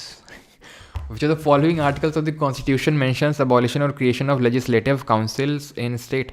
तो कौन सा आर्टिकल है जो abolition और creation की बात? क्या वॉइस रुक रहा है? थोड़ा फास्ट कराओ बेटा, अभिषेक फास्ट नहीं हो पाएगा, क्योंकि फास्ट करवा देते हैं तो धीमे करवाओ। तुमसे हम यहाँ पर कोई फालतू की बातचीत तो कर नहीं रहे हैं बीच में, है ना, पढ़ाई की बातें चल रही हैं। अगर आपको फास्ट चाहिए तो फिर रिकॉर्डेड देख लेना यार बाद में, और क्या बोलूँ मैं, क्यों? हाँ, फिर पांचों रेट्स के बारे में बता दीजिएगा जो सुप्रीम कोर्ट इशू करता है। ठीक है यश जी, ओके। और कुछ डिमांड? बिहार दरोगा और बिहार सीजीएल के लिए भी 1 शॉट वीडियो बनाया करिए। अच्छा, विच of the following article of the constitution? तो ये abolition creation of legislative council अभी देखा, सिंपल मेजोरिटी से होता है। आर्टिकल नंबर भाई 161 तो देख चुके हैं, ये गवर्नर के पार्डनिंग पावर की बात करता है ना, गवर्नर के पार्डनिंग पावर के बारे में बात करता है, उसकी क्षमा शक्ति के बारे में। 169 will be the correct answer. ठीक है, 165 में अगर बात करेंगे तो इसमें दिया हुआ है appointment of advocate general. Advocate general को कौन अपॉइंट करेगा बताइए जल्दी से, एडवोकेट जनरल को कौन अपॉइंट करेगा? 173 में लिखा हुआ है qualification to become a member of state legislature. ठीक है, याद कैसे करेंगे, कैसे? इसमें 89 घटाओ, अगर तुम्हें याद ना आए, तुमने पार्ट 5 के आर्टिकल याद हैं तो तुम सिंपल 89 को घटा दिया करो। तो जब घटाओगे तो कितना आएगा? 9 4 13 और 8 8 16, 84। 84 में क्या दिया हुआ है? अभी पढ़े थे, qualification of member of parliament, तो इसमें होगा qualification of member of state legislature, खत्म, है ना। क्लियर है ये चीज़? एडवोकेट जनरल की अगर बात करेंगे तो ये होता है highest law officer of state. जैसे जब हम बात करते हैं आर्टिकल नंबर 76 की, अनुच्छेद नंबर 76 की, तो आर्टिकल नंबर 76 में 4 क्लॉजेज हैं। ठीक है, पहला, दूसरा, तीसरा और चौथा, चारों क्लॉजेज पता होना चाहिए। पहला तो बात करता है अपॉइंटमेंट ऑफ अटॉर्नी जनरल, यानी कि जो महान्यायवादी होता है उसकी नियुक्ति की बात करता है। तो कि अटॉर्नी जनरल को कौन अपॉइंट करता है? इसको अपॉइंट करेगा प्रेसिडेंट, और ये प्रेसिडेंट के प्लेजर तक सर्व करेगा, वो खैर 4th क्लॉज में लिखा हुआ है। दूसरे में क्या लिखा हुआ है? दूसरे में लिखा हुआ है कि भाई इसकी ड्यूटीज़ क्या होंगी, तो ड्यूटीज़ ये हैं कि इसको गवर्नमेंट को एडवाइस करना है लीगल मैटर में, तभी इसको हम बोलते हैं highest law officer of the country, Bharat का सर्वोच्च विधि अधिकारी इसको बोलते हैं। तीसरे में क्या लिखा हुआ है, he has right to audience in all the courts of India, throughout the territory जितनी भी कोर्ट है उसमें राइट टू ऑडियंस है इसके पास। एंड ये सर्व करता है till the pleasure of president, राष्ट्रपति को जब तक प्लेजर देता रहेगा तब तक ऑफिस में रहेगा। तो ये अटॉर्नी जनरल की बात करता है, 76 89 ऐड करेंगे तो 165 आ जाएगा, जो एडवोकेट जनरल की बात करेगा, as simple as that. Attorney general की जब हम बात करते हैं तो पहले और करंट में कौन है ये बताना है आपको, who is the first and who is the current. Article 163 of the constitution related to which of the following, तो 163 किससे रिलेटेड है, कुछ नहीं करना। अगर आपको समझ नहीं आ रहा है तो आप 89 को घटा देंगे, सिंपल, ठीक है। 89 जब घटाएंगे तो 9 4 13 और 8 7 15, 74। 74 क्या बोलता है, there shall be a council of minister headed by the prime minister to aid and advise the president who shall act in such advice given by the council of minister. तो खत्म, council of minister to aid and advise the governor हो जाएगा, simple. समझ में आ रहा है आपको, ठीक है। तो यहाँ पर पहले कौन थे हमारे, पहले थे जो देश के पहले इंडिपेंडेंट इंडिया के जो पहले लॉ कमीशन के चेयरमैन थे, MC सेतलवाद, और अभी कौन है, R वेंकट रमणी, ठीक है, R वेंकट रमणी, क्लियर। तो यहाँ पर सही आंसर हो जाएगा ऑप्शन नंबर ए। कमेंट करके बताना है, जैसे अभी CGL मेंस में सवाल पूछा गया था, सवाल ये था कि अभी मैंने आपको बताया कि council of minister aid and advice करेंगे प्रेसिडेंट को और वो प्रेसिडेंट उस एडवाइस पे काम करेगा। कौन सा अमेंडमेंट ने ये एडवाइस प्रेसिडेंट पे बाइंडिंग कर दी थी, conduct of business of government of state, ये आर्टिकल बता दो। कंडक्ट ऑफ बिजनेस मैंने आपको पढ़ाया था आर्टिकल नंबर 77 पार्ट 5 में, 89 ऐड कर दो, 9 7 16, 8 7 15 116, 166। एडवोकेट जनरल अभी पढ़ के आए 165। Constitution of legislature in state, कौन सा आर्टिकल बात करेगा, कॉन्स्टिट्यूशन ऑफ पार्लियामेंट की कौन सी बात करते हैं, 79। अब 79 में आप ऐड करेंगे 89 तो आ जाएगा आपका 168, सिंपल, ठीक है। तो जो बाइंडिंग करी थी, एडवाइस वॉज मेड बाइंडिंग, ठीक है, advice was made binding on president by 42nd amendment of 1976।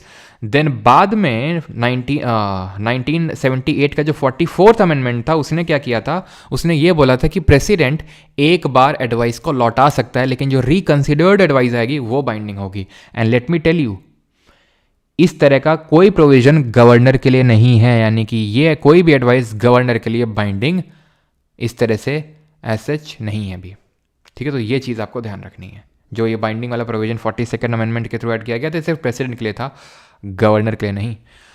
Which of the following parts of the Indian constitution deals with the official languages, तो ऑफिशियल लैंग्वेजेस से कौन सा part deal करता है ये आपको बताना है। पार्ट नंबर 15, 18, 16 या फिर 19।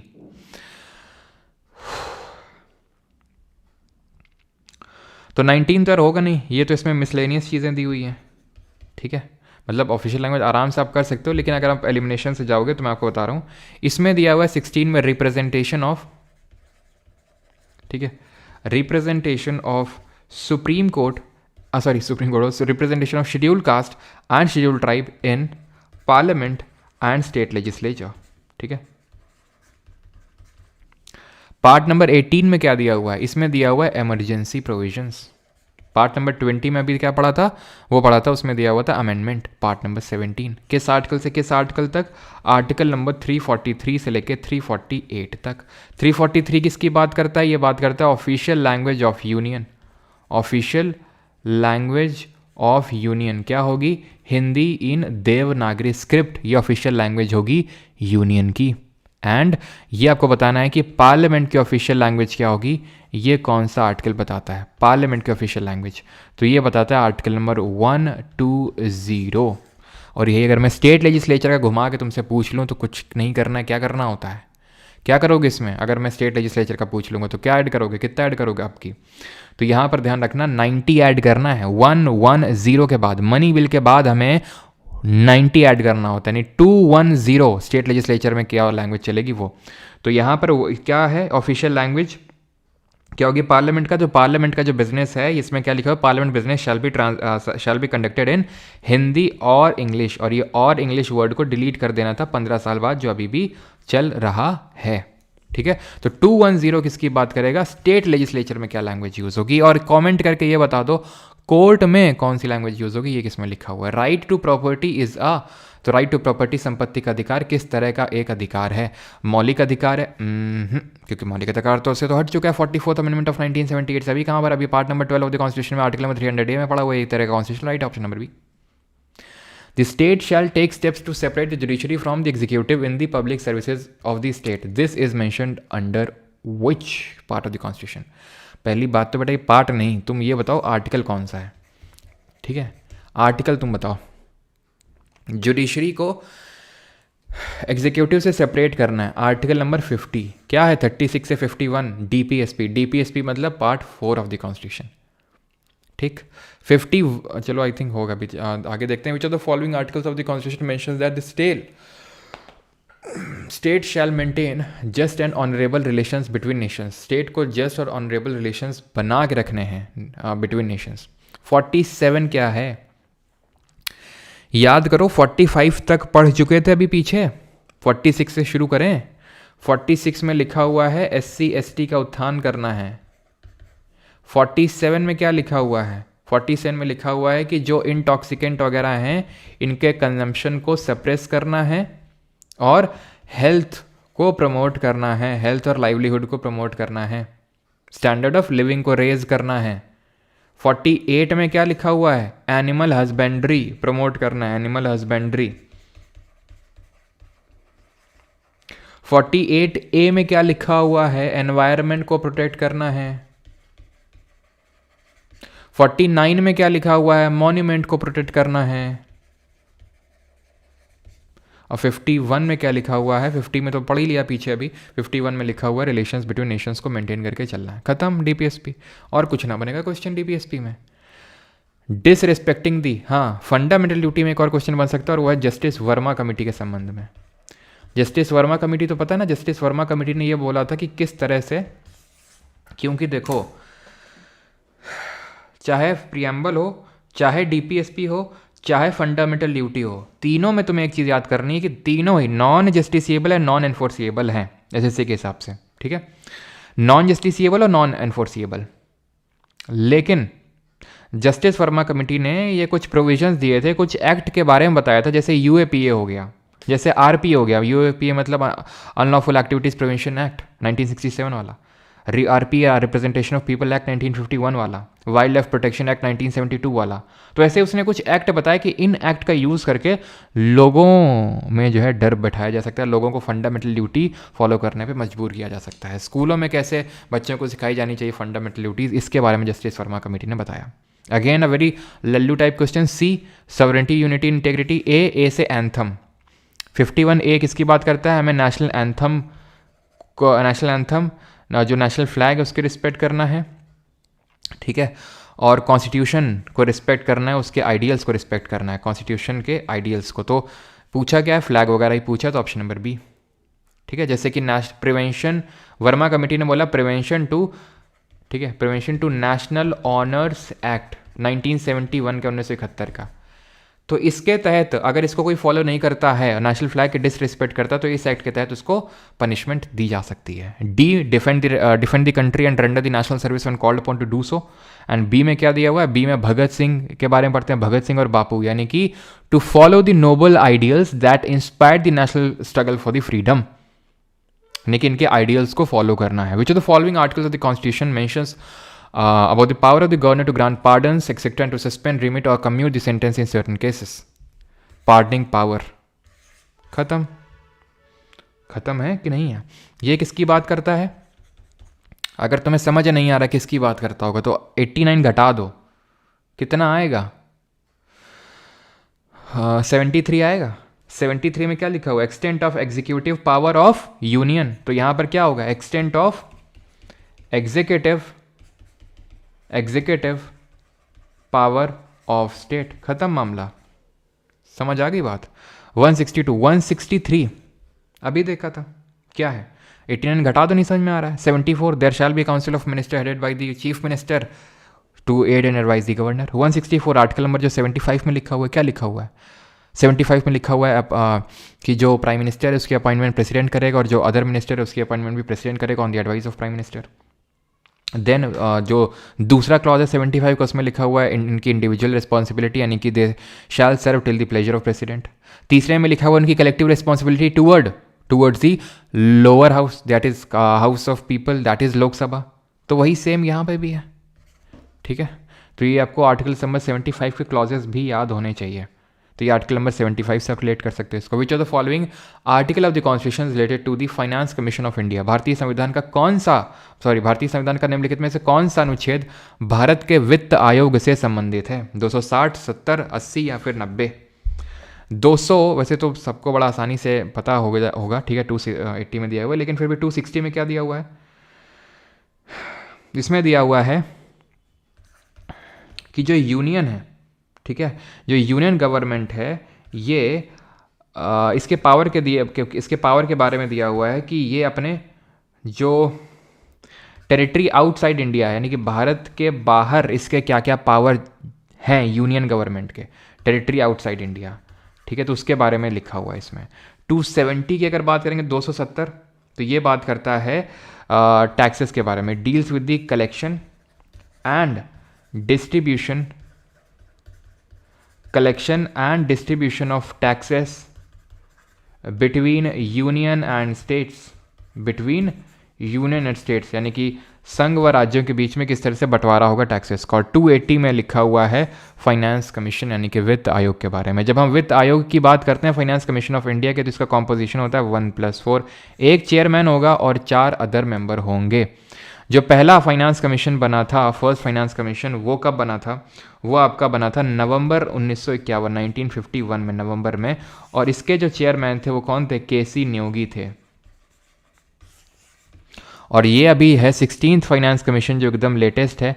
इसके अगर बात करें तो इसके चेयरमैन है अरविंद पनगड़िया, मेंबर हैं अजय नारायण झा, जॉर्ज मैथ्यू, मनोज पांडा, सौम्य कांति घोष पार्ट टाइम मेंबर, और ऋत्विक रंजम इसके क्या हैं? सेक्रेटरी हैं, ध्यान रखना। During what circumstances can some fundamental rights be suspended, तो किन किन सर्कमस्टांसिस के तहत मौलिक अधिकारों को सस्पेंड किया जा सकता है?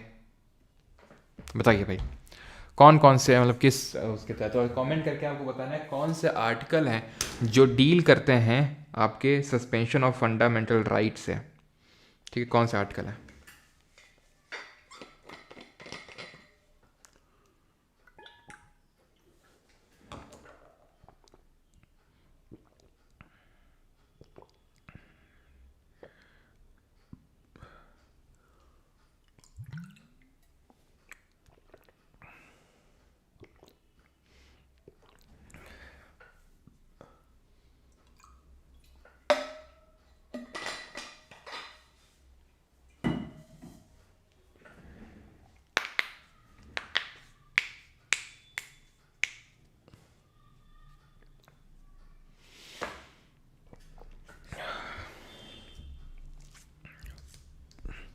तो भाई पीस टाइम पे तो क्यों इमरजेंसी फंडामेंटल राइट को सस्पेंड करेंगे? कभी भी हो सकते हैं, ये भी गलत है। जब आपका वॉर और एक्सटर्नल एग्रेशन होगा, देखो जो हमारी नेशनल इमरजेंसी लगती है आर्टिकल नंबर 352, तो पहली बात तो इमरजेंसी के प्रोविजन पार्ट नंबर 18 में है। 3 तरह की इमरजेंसी है, एक तो नेशनल, स्टेट जिसको प्रेसिडेंट रूल बोलते हैं, और तीसरा फाइनेंशियल इमरजेंसी। अब ये जो आर्टिकल नंबर 352 के तहत इमरजेंसी है, ये लगती है किन किन ग्राउंड में? वॉर, एक्सटर्नल एग्रेशन यानी कि सशस्त्र विद्रोह, जिसको आई थिंक बोले नहीं, आर्म्ड रेबेलियन को हिंदी में सशस्त्र विद्रोह बोलेंगे, तो एक्सटर्नल एग्रेशन और आर्म्ड रेबेलियन, ठीक है, आर्म्ड रेबेलियन। पहले इसकी जगह वर्ड होता था इंटरनल डिस्टर्बेंस, और इंटरनल डिस्टर्बेंस को हटा के अब आर्म्ड रेबेलियन कर दिया गया है। किस अमेंडमेंट से आप बताएंगे? तो अगर इमरजेंसी पहली बात तो किसी भी ग्राउंड में लगी है, किसी भी ग्राउंड में, तो आर्टिकल नंबर 20 और 21 के तहत जो फंडामेंटल राइट प्रोवाइडेड है, 20 तो देखा वही, no ex post facto law, no double jeopardy, no self incrimination, वो, और 21 है right to life and personal liberty. इनको तो कभी सस्पेंड किया ही नहीं जा सकता, चाहे किसी भी ग्राउंड पे इमरजेंसी क्यों ना लग जाए, नेवर सस्पेंडेड, ठीक। बाकी को किया जा सकता है, ठीक है, लेकिन अगर आर्म्ड रेबेलियन के केस में अगर इमरजेंसी लगी है तो 19 वाला भी सस्पेंड नहीं हो सकता है, ये ध्यान रखना है, कैन नॉट बी सस्पेंडेड। तो आर्टिकल नंबर एक्चुअल में 358 और 359 डील करते हैं suspension of fundamental right during emergency से। 358 डील करता है suspension of 6 fundamental right provided under article number 19, और आर्टिकल नंबर 359 बात करता है जो ये आपके बाकी के जो फंडामेंटल राइट हैं उनके सस्पेंशन से। ठीक है, तो option number B will be the correct answer. और 44th अमेंडमेंट ने इंटरनल डिस्टर्बेंस को आर्म्ड रिबेलियन से चेंज किया था। आज तक सिर्फ 3 बार नेशनल इमरजेंसी लगी है, कब कब लगी जरा बताएंगे। एक तो 1976 में लगी थी इंटरनल डिस्टर्बेंस की वजह से, जो बाद में आर्म्ड रिबेलियन वर्ड चेंज कर दिया गया। एक बार 1971 में लगा था जब हमने बांग्लादेश को लिबरेट करवाया था, किससे? पाकिस्तान से, और यानी कि बांग्लादेश तभी क्रिएट हुआ था 1971 में। और 1962 में जब इंडो सिनो यानी कि इंडिया और चाइना का वॉर हुआ था तब। ठीक है, ये वॉर और एक्सटर्नल एग्रेशन केस में, ये इंटरनल डिस्टर्बेंस के केस में लगी थी। कौन से स्टेट में सबसे ज़्यादा बार प्रेसिडेंट रूल लगा है ये बताएंगे, और फाइनेंशियल इमरजेंसी कितनी बार लगी है और किस आर्टिकल के तहत लगती है। How many members of Rajya Sabha elected indirectly and are representatives of state and UTs. तो अगर हम बात करेंगे किस चीज़ की, तो भाई फाइनेंशियल इमरजेंसी आपको पता होना चाहिए, आर्टिकल नंबर 360 के तहत लगती है, आज तक एक बार भी नहीं लगी है। और प्रेसिडेंट रूल की अगर बात करेंगे तो मैक्सिमम नंबर ऑफ जो टाइम्स लगा है ये 10 बार लगा है मणिपुर में। ठीक है, काफ़ी लोगों को कन्फ्यूजन होता है मणिपुर और उत्तर प्रदेश में, लेकिन मणिपुर ध्यान रखेंगे, मणिपुर ऑप्शन में नहीं होगा, देन उत्तर प्रदेश। ठीक, देन अगला क्वेश्चन देखेंगे and that is elected indirectly. ठीक है, तो 250 मैक्सिमम हो सकते हैं, आर्टिकल नंबर 80 में हमने पढ़ा। 238 इलेक्टेड होते हैं और 12 नॉमिनेटेड होते हैं, खत्म बात। इन India the salaries of the supreme court जजेस आर डिटरमाइंड बाई, तो सैलरी कौन डिटरमाइन करता है सुप्रीम कोर्ट के जजेस की, बताइए जल्दी से। तो सुप्रीम कोर्ट की सैलरी डिसाइड करेगा parliament, option number C. And they are charged on, ध्यान रखना, they are charged on the charged expenditure of consolidated fund of India. Consolidated fund of India के 2 तरह के एक्सपेंडिचर होते हैं, एक तो होता है चार्ज एक्सपेंडिचर और दूसरा होता है एक्सपेंडिचर मेड फ्रॉम। तो जो चार्ज एक्सपेंडिचर है वहाँ से सुप्रीम कोर्ट के जजेस की सैलरी निकलती है, which is a non votable part of the budget. Option number C will be the correct answer, parliament of India. किस आर्टिकल में दिया हुआ है इनका सैलरी के बारे में? आर्टिकल नंबर 125 में इनके सैलरी के बारे में दिया हुआ है। The Supreme Court has special advisory jurisdiction in matters which may specifically be referred to it by the President of India under Article Dash of the Constitution. Advisory jurisdiction 141 क्या बोलता है?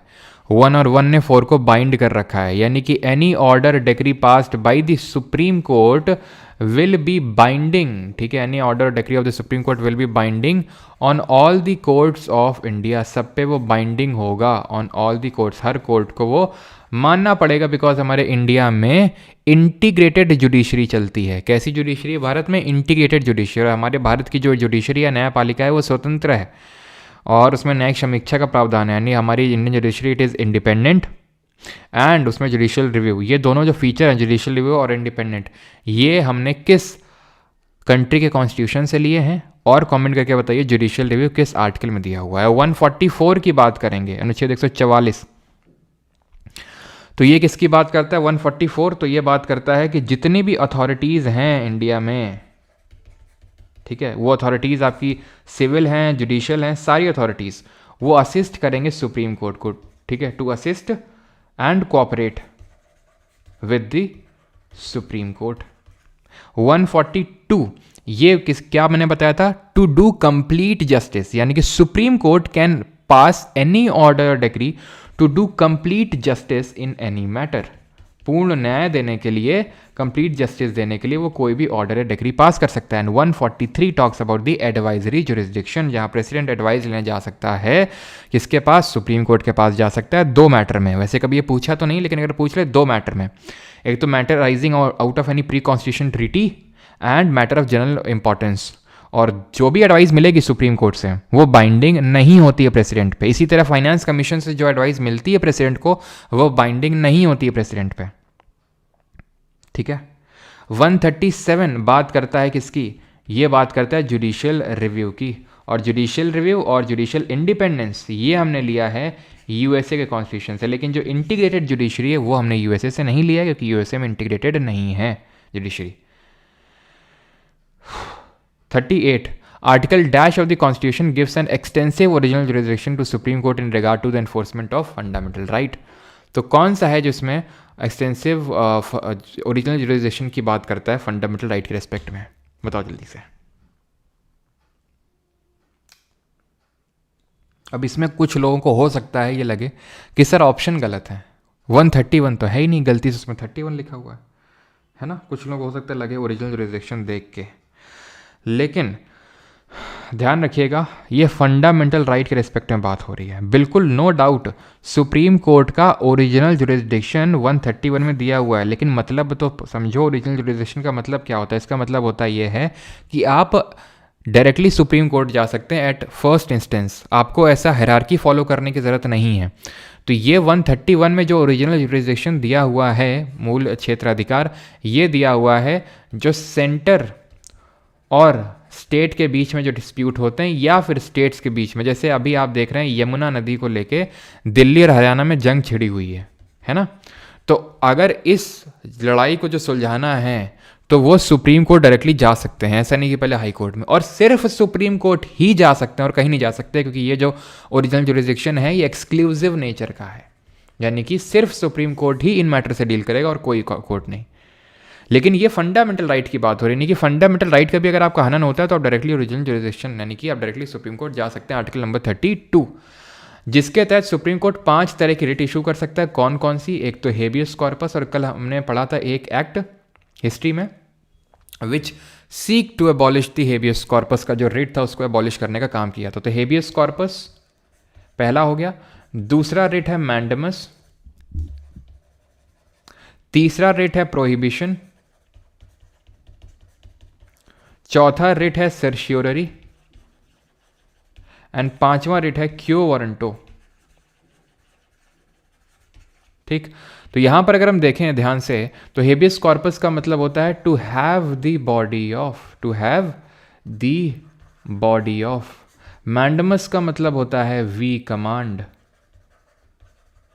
प्रोहिबिशन का मतलब होता है वी फॉरबिड, सर्शियोररी का मतलब होता है टू बी सर्टिफाइड ऑफ, और क्यो वारंटो का मतलब होता है by what authority of. Habeas corpus तब इशू किया जाता है जब किसी का अनलॉफुल डिटेंशन होता है। मैंडेमस तब इशू किया जाता है जब कोई गवर्नमेंट ऑफिशियल कोई मैंडेटरी वर्क नहीं कर रहा है। मैंडेमस मैंडेटरी, प्रोहिबिशन प्रोहिबिट किया जा रहा है by higher court to the lower court की अपनी औकात में रहो, ठीक है, अपने जुरिसडिक्शन से बाहर मत निकलो। सर्शियोरी में सेम चीज़, हायर कोर्ट यानी सुपीरियर कोर्ट इंफीरियर कोर्ट को, इंफीरियर कोर्ट के ऑर्डर को, उसने ऑर्डर पास कर दिया इंफीरियर कोर्ट ने, उसको क्वैश करेगा, नलिफाई करेगा और उसको अपने अंडर में लेगा। क्यो वारंटो का मतलब होता है जब कोई गवर्नमेंट ऑफिशियल किसी पर्टिकुलर ऑफिस के लिए इनएलिजिबल है उसको होल्ड करने के लिए और वो उसको होल्ड कर रहा है, देन क्यों बैठे हो तुम यहाँ पे। सेम यही रेट्स हाई कोर्ट इशू कर सकता है आर्टिकल नंबर 226 का यूज करके, यानी कि ये है writ jurisdiction of supreme court, ये है writ jurisdiction of high court. And you should always remember कि writ jurisdiction of high court is wider than supreme court. क्यों? क्योंकि हाई कोर्ट जो है लीगल राइट्स को एनफोर्स करने के लिए भी रिट को इशू कर सकता है, बट जो सुप्रीम कोर्ट है वो सिर्फ फंडामेंटल राइट को एनफोर्स करने के लिए ही रिट को इशू कर सकता है। Is that clear? Which of the following articles of the constitution mentions that no person accused of any offense shall be compelled to be a witness against himself? Or again a Lallu type question. 20 clause 3 no self incrimination. 16-14 right to equality and equal opportunity. ये right to equality की बात करता है, इसमें दो चीज़ें, equality before law and equal opportunity of law, ठीक है। 16 क्या इसकी बात करता है? तो 16 बात करता है कि जब पब्लिक एम्प्लॉयमेंट की बात आएगी तो वहाँ इक्वालिटी होनी चाहिए। जैसे इसमें भी आपके काफ़ी सारे क्लॉजेज हैं। जैसे पहला क्लॉज बोलता है, क्लॉज बाय क्लॉज थोड़ा पता होना चाहिए, equality of opportunity in to employment in state, ठीक है। दूसरा है नो सिटीजन, दूसरा क्लॉज है no citizen shall only on grounds of religion, race, caste, sex और प्लेस ऑफ बर्थ, ठीक है, इन पर्टिकुलर ग्राउंड्स की वजह से उसको इनएलिजिबल नहीं ठहराया जा सकता है for employment under the state. तीसरा क्लॉज बोलता है nothing in this article shall prevent the state for making residence as a qualification, ठीक है, ध्यान रखना। जैसे फॉर एग्जांपल कई जगह आपने देखा होगा कि ये रिक्वायरमेंट बोली जाती है कि आपको इस स्टेट के हैं तभी ये फॉर्म भर सकते हैं, तो वो यही प्रोविज़न पावर देता है कि कोई भी प्रोविज़न इस आर्टिकल में रोक नहीं सकता स्टेट को कि वो रेजिडेंस को एज अ मैटर ऑफ एक क्वालिफिकेशन डिक्लेयर कर सकता है। चौथा में सिमिलर चीज़ है, नथिंग इन दिस आर्टिकल से भी वो शुरू होता है, nothing in this article prevent the state for giving reservation to the backward class. तो बैकवर्ड क्लास को जब रिजर्वेशन दिया जाएगा तो वो आर्टिकल 16 का वॉयलेशन नहीं होगा, ये चौथा बोल रहा है। जब रेजिडेंस को as a matter of qualification declare किया जाएगा तो वो आर्टिकल 16 का वॉयलेशन नहीं होगा, ये बताया गया। तो ये 4 क्लॉजेस ध्यान रखेंगे।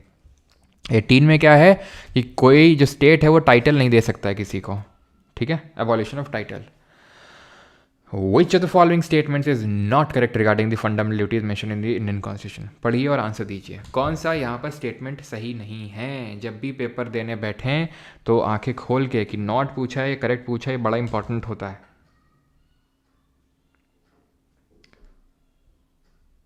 When lower court has considered a case going beyond its jurisdiction, तब कौन सी डेट होगी, तब सर्चरी आपकी यूज होगी यश गौतम, अगर उसने ऑर्डर पास कर दिया है तो, ओके।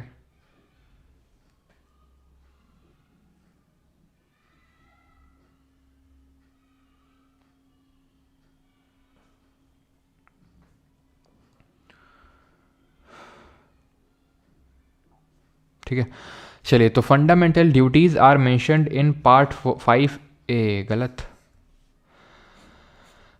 पार्ट 4A में, बाकी तो सब सही होंगे। 41, which feature of the Indian powers of government are divided among the executive, legislative and judicial branches. तो हमें पता है कि कितने ऑर्गन्स होते हैं गवर्नमेंट के, तो 3 ऑर्गन्स होते हैं गवर्नमेंट के, ठीक है, गवर्नमेंट के 3 ऑर्गन्स होते हैं, executive, legislature and judiciary. Legislature का काम होता है लॉ बनाने का, एग्जीक्यूटिव का काम होता है उसको एग्जीक्यूट करने का, उसको इम्प्लीमेंट करने का ग्राउंड लेवल पर, जुडिशरी का काम होता है उसको रिव्यू करने का काम, उस लॉ को, ठीक है, कि सही तरह से वो लॉ सही है भी नहीं है, जस्ट फेयर है भी नहीं है, और सही तरह से उसको इम्प्लीमेंट किया जा रहा है कि नहीं किया जा रहा है। तो ये सेपरेशन ऑफ पावर के बारे में बताता है। सेपरेशन ऑफ पावर का मतलब होता है शक्तियों का बंटवारा, यानी कि तीनों अपना अपना काम करेंगे। लेकिन इंडिया में स्ट्रिक्ट सेपरेशन ऑफ पावर नहीं है, जैसे कि यूएसए में स्ट्रिक्ट सेपरेशन ऑफ पावर, लेकिन इंडिया में नहीं है। ये क्लियर है। अगला है 42, writ petition can be filed in supreme court of India under. तो सुप्रीम कोर्ट में जो रिट याचिका है वो किस अनुच्छेद के तहत दायर की जा सकती है, तो 32, 226 में हाई कोर्ट है, ठीक है। 40 में पंचायत के स्टैब्लिशमेंट के बारे में दिया हुआ, 270 deals with the collection and distribution of the taxes between union and states. Which of the following is not one of the fundamental rights mention in the constitution. क्या कौन सा इसमें मौलिक अधिकार नहीं है। कुछ लोगों को ये भी लग सकता है, ये नहीं है। राइट अगेंस्ट एक्सप्लॉयटेशन है, शोषण के विरुद्ध अधिकार है। शोषण का अधिकार नहीं कि किसी का शोषण कर सकते हो तुम, शोषण कैसा वर्ड बोलने में लगता नहीं, शोषण पोषण, ठीक है। 44, the constitution the constituent assembly of India was set up in which year. तो जो भारत की जो संविधान सभा है, जिसके बारे में हमने कल भी देखा था कि ये किस उसके तहत बनी थी, तो it was formed under the cabinet mission plan, ठीक है। तो कैबिनेट मिशन प्लान के तहत बनी थी। जुलाई 1946 में इलेक्शंस हुए थे एंड 9 दिसंबर 1946 को इसकी पहली सिटिंग हुई थी। 13 दिसंबर 1946 को ऑब्जेक्टिव रेजोल्यूशन पास किया था नेहरू ने, 22 जनवरी को उसको अडॉप्ट किया था ना। पहले इसके टेम्प्रेरी चेयरमैन, वैसे तो कल देख चुके हैं लेकिन फिर देख लेते हैं। टेम्प्रेरी चेयरमैन, ठीक है। वाइस चेयरमैन जो ज़्यादा पूछता है नहीं लेकिन फिर भी ठीक है। लीगल एडवाइज़र कौन थे, ठीक है। एंड चेयरमैन परमानेंट भी बता देना, परमानेंट चेयरमैन, ठीक है। तो टेम्प्रेरी थे तो सच्चिदानंद सिन्हा जी थे। डॉक्टर राजेंद्र प्रसाद परमानेंट थे। वाइस चेयरमैन HC मुखर्जी और VT कृष्णमाचारी थे। और लीगल एडवाइज़र या फिर कॉन्स्टिट्यूशनल एडवाइज़र यानी कि विधिक सलाहकार कौन थे, ये थे sir Benegal Narasimha Rau, sir BN Rau. Is that clear, ठीक है। और कुछ यहाँ पर पूछ सकता है, पूछने तो बहुत सारी चीज़ें हैं, जैसे कॉन्स्टिट्यूएंट असेंबली जो थी वो पार्टली इलेक्टेड और पार्टली नॉमिनेटेड बॉडी थी, क्योंकि इसमें कुछ लोग इलेक्ट होकर आए थे, वो भी इनडायरेक्ट, लोगों ने डायरेक्टली वोट नहीं किया था इसमें, और कुछ लोग जो है प्रिंसली स्टेट से रूलर नॉमिनेट करके भेजा था। 389 सीट्स होनी थी, 389, जिसमें कि ध्यान रखना 296 इलेक्ट होकर आनी थी और 93 नॉमिनेट होकर आनी थी। इसमें भी 292 ब्रिटिश इंडिया से आनी थी, ठीक है, और 4 आनी थी चीफ कमिश्नर जो प्रोविंस है वहाँ से। ये चीज़ आपको ध्यान रखनी है, ठीक है। तो ये आपके इलेक्ट होके आनी थी, ये आपकी नॉमिनेट होके आनी थी, ये आपकी चीफ गवर्नर प्रोविंस है और ये आपकी चीफ कमिश्नर प्रोविंस है। Which of the following is not a DPSP mention in the constitution? इसमें से कौन सा राज्य का नीति निर्देशक सिद्धांत नहीं है? बिल्कुल है। आर्टिकल लिख दो जरा तुम कमेंट में, ठीक है, आर्टिकल लिखो जल्दी से।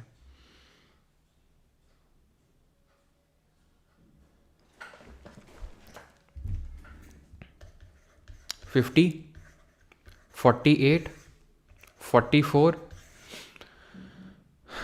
ठीक है, and promotion of international peace and security. Which of the following not a DPSP?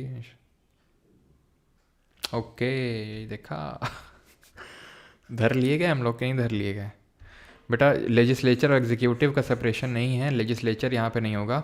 इसकी जगह क्या चल रहा है ये, इसकी जगह क्या होगा? इसकी जगह होगा आपका जुडिशरी। जुडिशरी और एग्जीक्यूटिव का सेपरेशन दिया हुआ है, ठीक है, जुडिशरी और एग्जीक्यूटिव का। तो यहाँ पर ये किस आर्टिकल में? 51 में। 51 रुपये का प्रसाद चढ़ाएंगे शांति का। According to constitution of India a governor can be appointed, तो governor only of for UT appoint किया सकता है, फॉर 2 और more state, for a single state at time, for not more than 2 state. तो हमें पता है कि जो गवर्नर है वो एक तो सिंगल स्टेट का भी अपॉइंट किया जा सकता है, प्लस 2 या 2 से ज़्यादा राज्य का भी अपॉइंट किया जा सकता है, एक कॉमन गवर्नर, ठीक है। तो ये आर्टिकल नंबर 153 में लिखा हुआ है और इसको 7th अमेंडमेंट से इस प्रोविज़न को जोड़ा गया था कि जो कोई गवर्नर है, कोई राज्यपाल है, वो मल्टीपल स्टेट का कॉमन गवर्नर हो सकता है। ये 7th अमेंडमेंट ऑफ 1956 से ऐड किया गया था। इसी अमेंडमेंट से ये भी चीज़ को ऐड किया गया था हाई कोर्ट वाले पार्ट में, पार्ट नंबर 6 में, 214 से 231 के बीच में, जिसमें दिया हुआ है कि भाई एक जो हाई कोर्ट है वो मल्टीपल स्टेट या UT का हाई कोर्ट हो सकता है। जैसे फॉर एग्जांपल लक्षद्वीप का खुद का हाई कोर्ट नहीं है, ये इसका केरल हाई कोर्ट में लगता है। अंडमान निकोबार का खुद का नहीं है, बंगाल हाई कोर्ट में, कलकत्ता हाई कोर्ट में उसका लगता है। पुडुचेरी का खुद का नहीं है, उसका मद्रास हाई कोर्ट में लगता है, ठीक है। गोवा का खुद का नहीं है, दादरा नगर हवेली दमन दीव का खुद का नहीं है, उसका महाराष्ट्र हाई कोर्ट में लगता है। तो ये चीज़ भी 7th अमेंडमेंट से ऐड की गई थी कि गवर्नर शेयर हो सकते हैं और हाई कोर्ट भी शेयर हो सकता है। 39A में क्या लिखा हुआ है?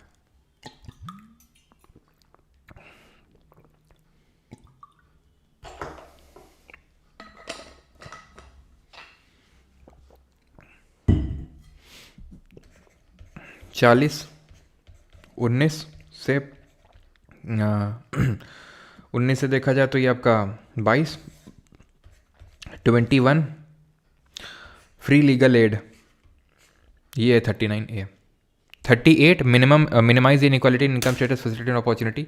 39 LDC goes to PHC। 39 free legal aid to poor. 40 panchayat. 41 right to work and public assistance. 42 just and human conditions and maternity leave. 43 living wage. 43A participation of workers in the management of industries. 44 UCC। 45 child. 46 SC/ST। 47 intoxicant and their health को promote करना है, standard of living raise करना। 48 animal husbandry. 48A environment. 49 monument. 50 separation of judicial and executive. 51 is monument. Which of the following is correct regarding the condition of governors office? पहली बात तो ये बताइए कि इस आर्टिकल में दिए हुए गवर्नर के ऑफिस के बारे में। The governor can hold any other office of profit. गलत बात है, ऑफिस ऑफ प्रॉफिट वो होल्ड नहीं कर सकता है, ठीक है। तो बोथ 1 and 2 और ओनली 1 तो चला गया। The governor shall be entitled without payment of rent for the use of his official residence. बिल्कुल उसको रेंट पे करने की जरूरत नहीं है, ठीक है, फ्री में रहेगा अपना। Option number C only 2। Article number 158 में लिखे हुए condition of governors office. Concurrent list भैया किस पार्ट में किस शेड्यूल में दिया हुआ है? तो शेड्यूल की अगर बात करेंगे तो ओरिजिनली 8 थे, अभी कितने हैं? 12 हैं, ठीक है, 12 हैं, जिसको कि हम कैसे याद करते हैं? इसको हम ऐसे याद करते हैं, टीयर्स ऑफ ओल्ड, ठीक है, टीयर्स ऑफ ओल्ड PM, ठीक है, टीयर्स ऑफ ओल्ड PM। ये पहला है, ठीक है, लिखने की ज़रूरत तो नहीं होनी चाहिए। तीसरा है, चौथा, पाँचवां एंड सो ऑन, ये आपका 10वां है, ये 11वां है, ये 12वां है।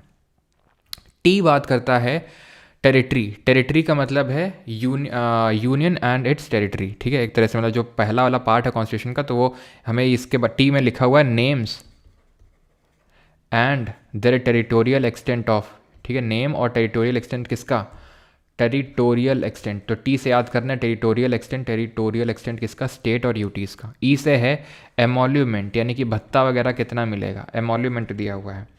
ए में क्या है, ए में एफर्मेशन और ओथ है, ठीक है, ए से क्या है, एफर्मेशन और ओथ दी हुई है।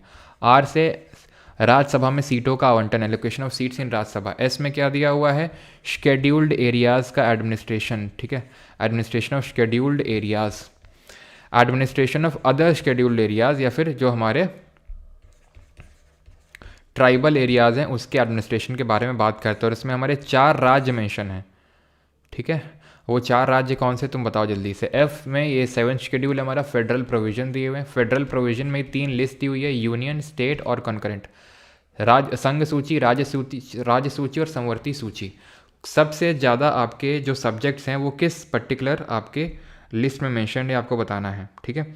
फिर आपका जो 8th है इसमें आपका, यानी ये 8वां वाला, ये ऑफिशियल लैंग्वेजेस, ठीक है, ऑफिशियल लैंग्वेजेस। कितनी लैंग्वेजेस हैं इसमें, तो 14 थी इनिशियली, लेकिन अभी कितनी है, 22 हैं, ठीक है, 14 थी और अभी कितनी हैं, 22 हैं। तो 21st अमेंडमेंट जो 21वां संविधान संशोधन हुआ था उससे सिंधी को जोड़ा गया। देन आपका 71st अमेंडमेंट से KNM, ठीक है, यानी कि कोंकणी, नेपाली और मणिपुरी को जोड़ा गया। देन आपका जोड़ा गया किसको, BDSM को, ठीक है। ये BDSM क्या है आपकी, बोडो, डोंगरी, संथाली और मैथिली, ठीक है, बोडो, डोंगरी, संथाली और मैथिली, इनको किस अमेंडमेंट से जोड़ा गया था जरा बताएंगे, ठीक है। और यहाँ पीछे हमने कुछ पूछा था आपसे, क्या पूछा था, ये 4 राज्य कौन से हैं, तो 4 राज्य हम ATM मनी करके याद करते हैं, असम, त्रिपुरा, मेघालय, मिजोरम। ध्यान रखना बेटा इस ATM में मनी नहीं है, यानी मणिपुर नहीं है इसमें, ये ध्यान रखना इस चीज़ को, ठीक है, ये बहुत इंपॉर्टेंट है। तो ये हो गया 21st अमेंडमेंट, ये हो गया 72nd अमेंडमेंट, और ये हो जाएगा आपका 91st अमेंडमेंट से BDSM, ठीक है। ध्यान रखना, बाकी कोई दिल पे नहीं लेगा, है ना, कि कैसी अपमानजनक बातें कर रही हैं। एल से अगर बात करेंगे तो लैंड प्रोविजन के बारे में दिया हुआ, ये 9th वाला है आपका।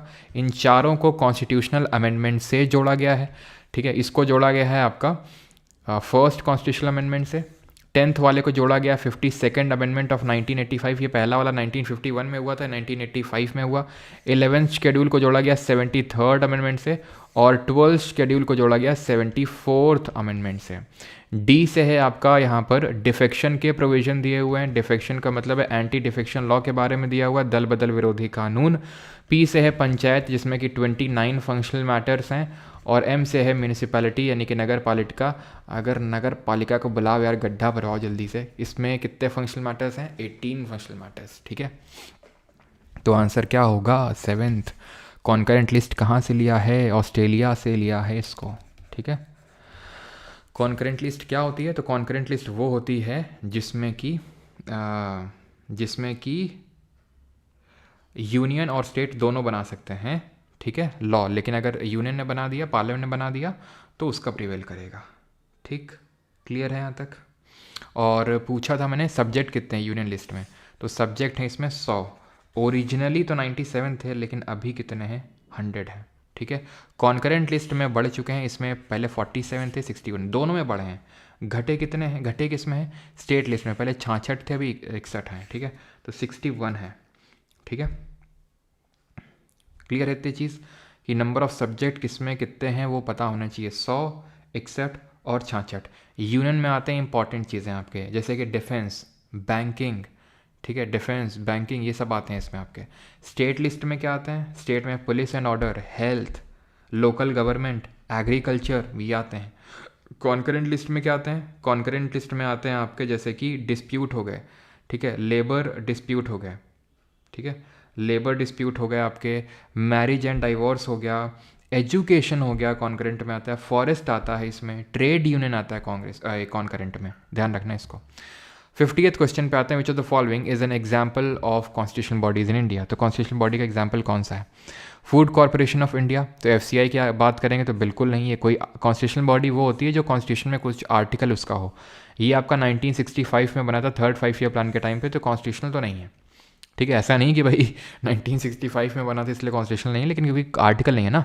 NHRC की अगर बात करेंगे तो स्टैट्यूटरी है, यानी कि लॉ के थ्रू बनाया गया। कब बनाया गया था? 1993 में, जो ह्यूमन राइट्स एक्ट आया था उसके थ्रू ये बना था। लॉ कमीशन ऑफ इंडिया की अगर बात करेंगे तो ये कमेंट बताएंगे ये किस एक्ट के थ्रू बना था। ये अच्छा, तो पहले तुम यही बता दो, ये आपका कॉन्स्टिट्यूशनल है, स्टैट्यूटरी है, या फिर ये एग्जीक्यूटिव है, क्या है? इलेक्शन कमीशन ऑफ इंडिया इसका सही आंसर होगा। Election commission of India part number 5 में आता है, सॉरी पार्ट नंबर 15 में आता है, और आर्टिकल नंबर 324 से लेके 329 के बीच में आता है। ये चीज़ ध्यान रखना है आपको। जैसे 324 में क्या लिखा हुआ है? Superintendence, direction and control of elections of the union state, president, vice president, यानी कि पार्लियामेंट के चुनाव, यानी लोकसभा राज्यसभा के चुनाव, स्टेट लेजिस्लेचर के चुनाव, यानी लेजिस्लेटिव असेंबली, लेजिस्लेटिव काउंसिल के चुनाव, प्रेसिडेंट का चुनाव और वाइस प्रेसिडेंट का चुनाव, ये सब इलेक्शन कमीशन ऑफ इंडिया करवाता है। और स्टेट का इलेक्शन कमीशन करवाता है पंचायत और नगर पालिका के चुनाव। लॉ कमीशन ऑफ जो है ये ना तो कॉन्स्टिट्यूशनल है, ना एग्जीक्यूटिव है, ना आपकी स्टैट्यूटरी है, ये आपकी एग्जीक्यूटिव है, यानी कि इसका कोई लॉ भी नहीं है। ये एग्जीक्यूटिव रेजोल्यूशन के थ्रू क्रिएट किया जाता है। जैसे अभी आपका 22nd लॉ कमीशन है जिसके चेयरमैन ऋतुराज अवस्थी हैं। जो पहला वाला लॉ कमीशन बना था उसका मैकोले था। और ये किस एक्ट के तहत, किस अधिनियम के तहत लॉ कमीशन ऑफ इंडिया को कॉन्स्टिट्यूट किया गया था? ये पहले लॉ कमीशन का है। लेकिन अगर पहला law commission of independent India पूछेगा तो वो MC सेतलवाद होंगे, ध्यान रखना, जो पहले आपके अटॉर्नी जनरल भी थे। तो लॉ कमीशन जो है 1833 का जो चार्टर एक्ट आया था जिसको सेंट हेलिना एक्ट भी बोलते हैं, उसके थ्रू, जिससे के थ्रू आपको पता है governor general of Bengal, governor general of India बना था, वो एक्ट से लॉ कमीशन ऑफ इंडिया को स्टैब्लिश किया गया था, जिससे कि ईस्ट इंडिया कंपनी प्योरली एक एडमिनिस्ट्रेटिव बॉडी बन गई थी 1833 के एक्ट से। उसके जितने भी कमर्शियल फंक्शन है सबको ख़त्म कर दिया गया था। ठीक है, अब ये बताएंगे कि 50 में आपका कितना स्कोर आया जल्दी से, देन हम बढ़ते हैं अपने आगे के जो 50 हैं। अब ये जो आगे के 50 क्वेश्चन वाले एकदम रद्दौड़ा टाइप क्वेश्चन होंगे। इनमें से शुरू के 10 क्वेश्चन ठीक ठाक होंगे, बाकी तो फिर सब रिपीटेड होंगे, क्योंकि आपको पता है हार्ड से इजी के ऑर्डर में होते हैं ये क्वेश्चंस। तो भैया आगे के तो बिल्कुल आसान होने वाले हैं। BN रॉय और MN रॉय, भैया BN रॉय हैं ऋचा जी, बेनेगल नरसिंह राव जो कॉन्स्टिट्यूशनल लीगल एडवाइज़र हैं।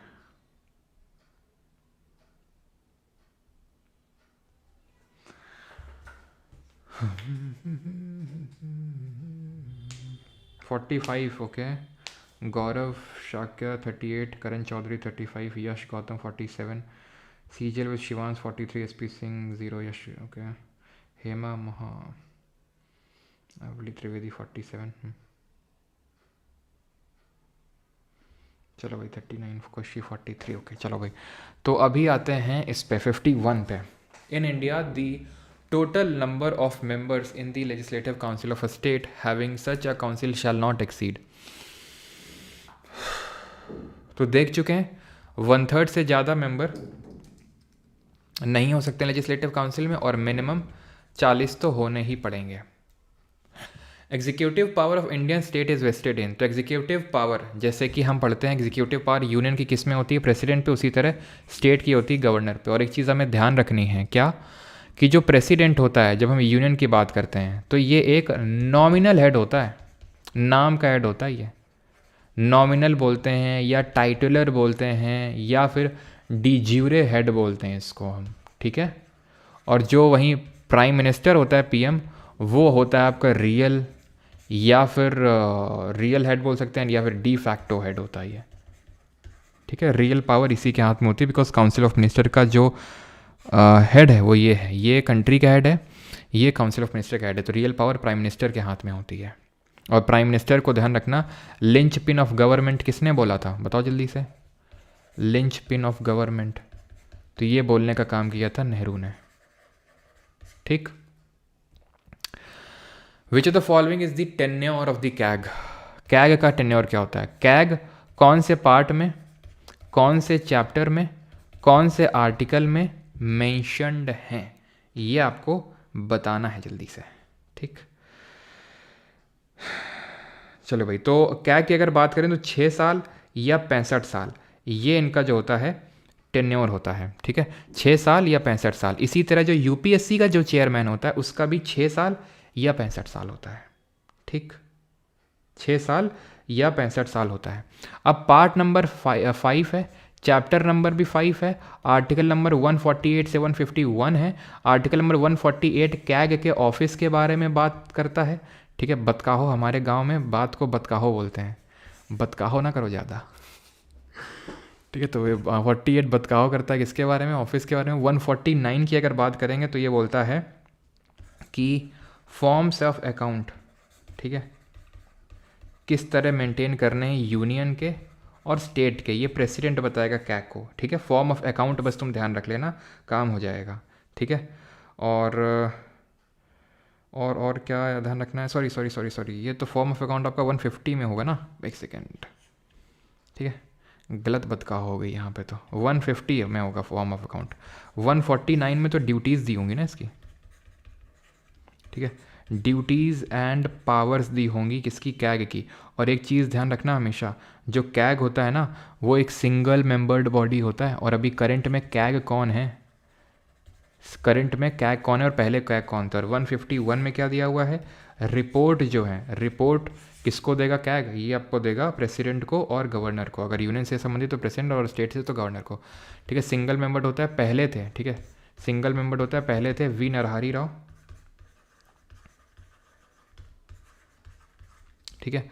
और करंट में ध्यान रखना गिरीश चंद्र मुर्मू नहीं हैं, क्योंकि वो चेंज हो चुके हैं, क्योंकि वो ILO के एक्सटर्नल ऑडिटर अभी बन चुके हैं, संजय जी बने हैं, संजय मूर्ति, ठीक है, ध्यान रखेंगे इस चीज़ को।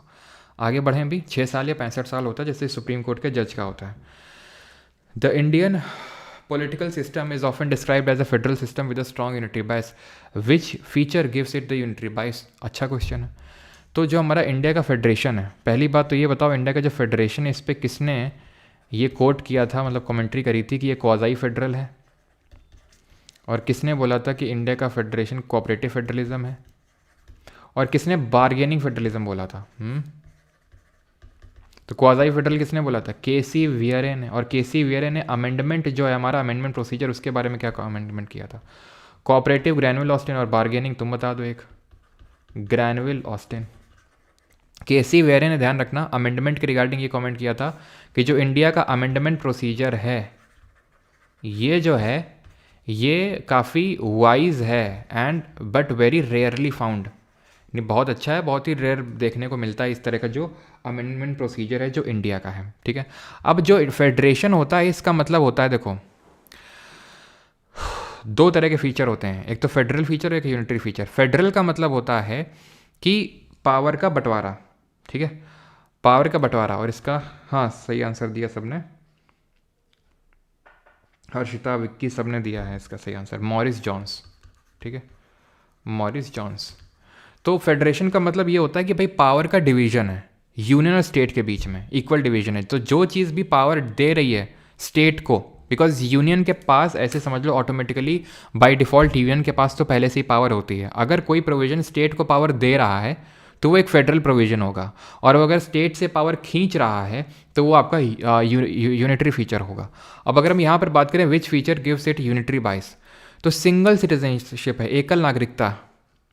इसका उल्टा क्या होगा, डुअल सिटीजनशिप। अब एकल नागरिकता का मतलब ये होता है कि हमारे इंडिया में सिर्फ और सिर्फ यूनियन की सिटीजनशिप होती है, भारत की नागरिकता है। ऐसा तो नहीं कि मेरे पास उत्तर प्रदेश की नागरिकता, तुम्हारे पास मध्य प्रदेश की, केरल की, तमिलनाडु की, बिहार की, राजस्थान की, हरियाणा की, यहाँ की आपके पास है, वेस्ट बंगाल की, वहाँ के आप नागरिक निवासी हैं, नागरिक आप भारत के हैं सिर्फ। USA में डुअल सिटीजनशिप चलता है, तो इसका उल्टा डुअल सिटीजनशिप होता है, यानी स्टेट के पास भी पावर होती है कि वो सिटीजनशिप दे सकता था अपने नागरिकों को, और सॉरी अपने निवासियों को, ठीक है। तो वो तो है नहीं, इंडिया में सिंगल सिटीजनशिप है, यानी कि यूनिटरी फीचर है। डुअल सिटीजनशिप अगर होता तो वो आपका एक फेडरल फीचर होता। नेटो भी लगा सकते हैं, ठीक है, सिमिलर और कंट्रास्टिंग ऑप्शंस हैं यहाँ पर, ठीक है। अब मैं कुछ लिख रहा हूँ, अब बताना ये किस में रखोगे तुम। ऑल इंडिया सर्विसेज को किस में रखोगे, रिजिड कॉन्स्टिट्यूशन को किस में रखोगे, रिजिड कॉन्स्टिट्यूशन को किस में रखोगे, जो रिजिड पार्ट है कॉन्स्टिट्यूशन को, उसको। देन अपॉइंटमेंट ऑफ गवर्नर को किस में रखोगे, अपॉइंटमेंट ऑफ गवर्नर को किस में रखोगे। All India services article number 312 rigid constitution, और अपॉइंटमेंट ऑफ ये जो है ऑल इंडिया सर्विसेज, ये आपका यूनिटरी फीचर होगा। अपॉइंटमेंट ऑफ गवर्नर, गवर्नर को अपॉइंट कर रहा है प्रेसिडेंट, जो यूनियन का एक बंदा है, और वो स्टेट के हेड को अपॉइंट कर रहा है यूनियन का एक बंदा, यानी कि स्टेट पे कंट्रोल किसका, यूनियन का, यानी ये भी यूनिटरी फीचर होगा। और रिजिड कॉन्स्टिट्यूशन है, यानी कॉन्स्टिट्यूशन को जल्दी अमेंड नहीं किया जा सकता, ये फेडरल फीचर है। जो फ्लेक्सिबल पार्ट हुआ है कॉन्स्टिट्यूशन का वो यूनिटरी फीचर है। और तुम्हें ये पता है कि नहीं पता है कि residuary power vest with centre, ये प्रोविजन भी यूनिटरी है, और इसको हमने किस कंट्री के कॉन्स्टिट्यूशन से लिया है बताना जरा। 55 the idea of dash has been borrowed from the constitution of erstwhile USSR, union of Soviet socialist republic से कौन सा इसमें लिया गया है आइडिया, ये आपका कनाडा से लिया गया है। सी से कनाडा, सी से centre. Appointment of governor by centre in state, again Canada से लिया गया है। कनाडा से ही हमने जो हम अभी पढ़ रहे थे advisory jurisdiction of supreme court, वो भी लिया है। ठीक, ध्यान रहेगा ये। तो 55 पे आते हैं। तो यूएसएसआर से क्या लिया, फंडामेंटल राइट, ये तो यूएसए से लिया। यूएसए से क्या लिया है, फंडामेंटल राइट लिया है। और क्या लिया है, जुडिशियल इंडिपेंडेंस लिया है, जुडिशियल रिव्यू लिया है। बोथ ये तो होगा नहीं, ठीक है। फंडामेंटल ड्यूटीज़ आंसर होगा। प्रीएम्बल की अगर बात करेंगे तो ये ऐसे हमने यूएसए के कॉन्स्टिट्यूशन से बोरो किया है इसको भी, ठीक।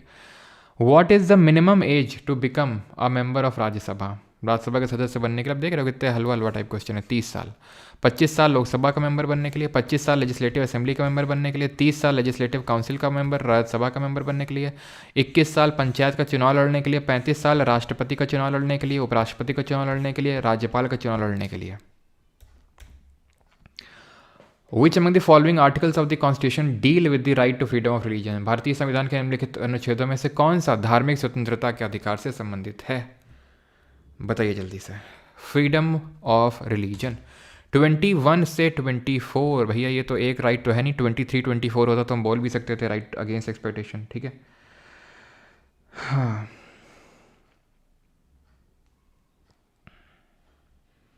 Youngest member Raghav Chadha, yes, ठीक है। 60, 65 नहीं होगा। 25 से 28 ये आपके रिलीजियस फ्रीडम है, जिसमें 25 में एक इंडिविजुअल को right to freedom of religion है।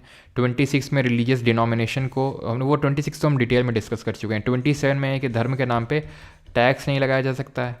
और अभी सुना है कि भाई अभी जो स्टैम्पीड हुआ है, भगदड़ हुई है कुंभ में, जो हमारे वो बाबा हैं, कौन है वो जो तुरंत पर्ची खोल देते हैं, क्या नाम है उनका, तुरंत पर्ची खोलते हैं वो,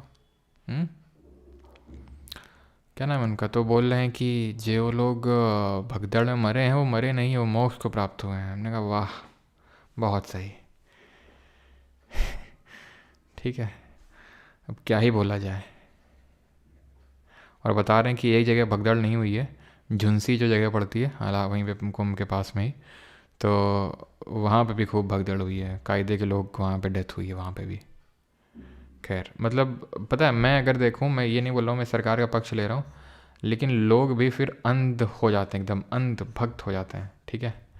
कि भाई सारा अब जो मोक्ष है वो जब जाएंगे मौनी अमावस के दिन तभी मिलेगा, गंगा में वही नहाना, और जबकि गंगा तो हर जगह है, लेकिन नहीं, और वहाँ नहाना भी है तो वो नोच पे ही नहाना है, ठीक है। तो सरकार के तो खैर क्या ही कहना, लेकिन लोग भी इसके लिए उतने ही जिम्मेदार हैं। और इनको देखिए क्या बोल रहे हैं, मोक्ष को प्राप्त हुए हैं। बागेश्वर बाबा, चिमटा बाबा नहीं, बागेश्वर वाले। गजब है भाई, गजब। होता क्या ना, ये बाबा लोग रेस्क्यू में आते हैं सरकार के। जब इन बाबा को ज़रूरत होती है तो सरकार आती है रेस्क्यू में, मिली जुली साठ गांठ रहती सबकी। देखा होगा अभी तुमने, केजरीवाल ने भी यही बोला कि बाबाओं को इतना रुपया देंगे, ठीक है। बागेश्वर को भी ये जाता है कि इन्होंने ही एमपी में बीजेपी को जितवाने का काम किया। सब लगे हुए हैं साठ गांठ में क्योंकि पता है ना कि इनके पीछे लाखों की पागल भीड़ है, पागल भीड़ है लाखों की, ठीक है। पागल इसलिए बोल रहा हूँ बिकॉज जिसमें मतलब वही ना कि बिना लॉजिक की बात करना, वही सब पागल ही कहलाएंगे, और क्या कहलाएंगे। अगर आप प्रेमानंद महाराज को सुन रहे हैं, आप सदगुरु को सुन रहे हैं, तो वो हैं, वो लॉजिकल बात कर रहे हैं, वो अच्छी चीज़ बता रहे हैं, अंधभक्ति को मना करने के बोल रहे हैं, हार्डवर्क करने के लिए बोल रहे हैं, उनको फॉलो करना चाहिए। लेकिन हमें क्या चाहिए, ज़्यादातर जनता को तुरंत चाहिए। तो इन तरह के बाबाओं को फॉलो करते हैं। एक बाबा हैं वो तुरंत पता नहीं है सिर दर्द ऐसे करेंगे, मुट्ठी करेंगे, खींचेंगे, सिर दर्द गायब कर देते हैं एक वो कौन है पता नहीं क्या, क्या नाम है उनका, क्रिश्चियन बाबा टाइप है वो, क्रिश्चियन बाबा टाइप है वो, क्या करते हैं पता नहीं वो, क्या चोसू क्या बोलते हैं यार, पता नहीं है, याद नहीं आ रहा। खैर, तो आंसर क्या होगा आपका, freedom of religion, option number C. 28 में क्या दिया हुआ है कि रिलीजियस इंस्ट्रक्शंस नहीं दिए जा सकते हैं गवर्नमेंट एडेड इंस्टीट्यूशन में, ठीक है। आपकी भी पर्ची खुलवा दो। रिलीजियस इंस्ट्रक्शन नहीं दिया जा सकते हैं गवर्नमेंट एडेड स्कूल में, गवर्नमेंट एडेड स्कूल में। बॉटल बाबा, हाँ, हालेलुया। हालेलुया,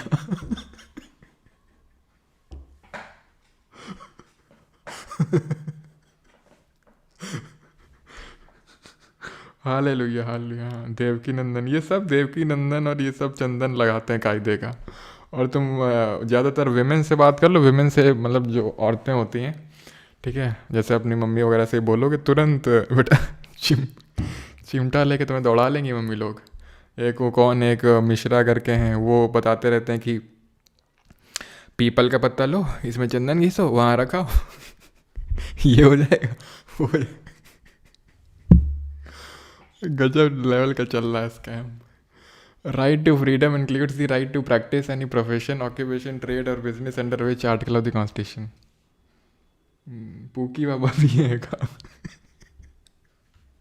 कितने बाबा है भाई, पूकी बाबा, चिमटा बाबा, पर्ची वाले बाबा, 90, मतलब कितने ज़्यादा, मतलब तुम लोग को लग रहा होगा कि मतलब देखते हो तुम लोग भी, तो लगता होगा यार कैसे आदमी पागल बन सकता है, मुझे भी लगता है भाई। लेकिन आप समझ सकते हो कि लोगों में बिल्कुल भी, अब जैसे कि कुंभ की गाड़ियाँ चल रही हैं, एसी वाला चल रहा है डब्बा, तो लोगों ने क्या कर रखा है, उसको अंदर से बंद कर रखा, तो रेलवे का गेट ही तोड़े डाल रहे हैं। सिविक सेंस नहीं है। अरे भाई उसने पैसे दे के टिकट खरीदा है, तुमको क्यों उसने देगा उसमें वो, लेकिन नहीं, तोड़ देंगे। खैर, right to freedom includes right to practise profession, occupation, trade और बिजनेस।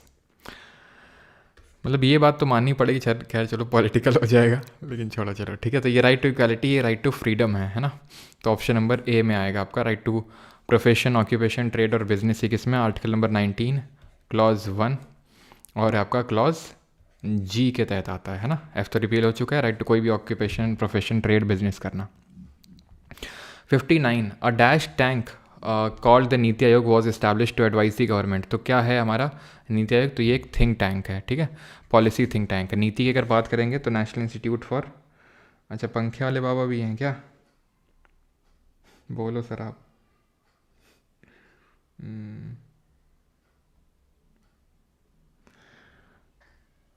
मतलब अभी इकोनॉमिक सर्वे भी आया है, कैसी कैसी चीज़ लिख रखी है उस इकोनॉमिक सर्वे में, कि जो बच्चे पास नहीं हो रहे हैं उसको बायजू जैसे कंपनी को डेटा सेल कर देना चाहिए, गवर्नमेंट को भी आमदनी होगी बायजू को।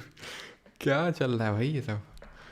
तो खैर, नीति आयोग की अगर बात करेंगे तो national institute for transforming India, ठीक है। तो ये जो है नीति आयोग का फुल फॉर्म है। ये कब स्टैब्लिश हुआ था, 1 जनवरी 2015, 2015 में इसको स्टैब्लिश किया गया था नीति आयोग को। 1 जनवरी 2015 को नीति आयोग को स्टैब्लिश किया गया था।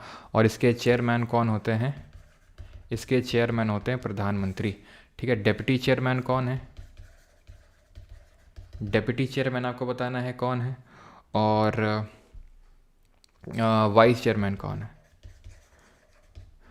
ठीक है। डिप्टी चेयरमैन की अगर बात करेंगे तो ये भी BVR सुमन के बेरी हैं, ठीक है। और जो CEO है, वाइस चेयरपर्सन नहीं, ये वाइस चेयरमैन तो यही है। CEO की अगर बात करेंगे तो ये है BVR सुब्रमण्यम, ठीक है। आगे बढ़ते हैं 60th। The constituent assembly adopted the constitution of India on dash 26 जनवरी 1950, 15 अगस्त 1947, 26 नवंबर 1949 फिर 24 जनवरी 1950। सही है सभी का। येसु दी बल्ले बल्ले।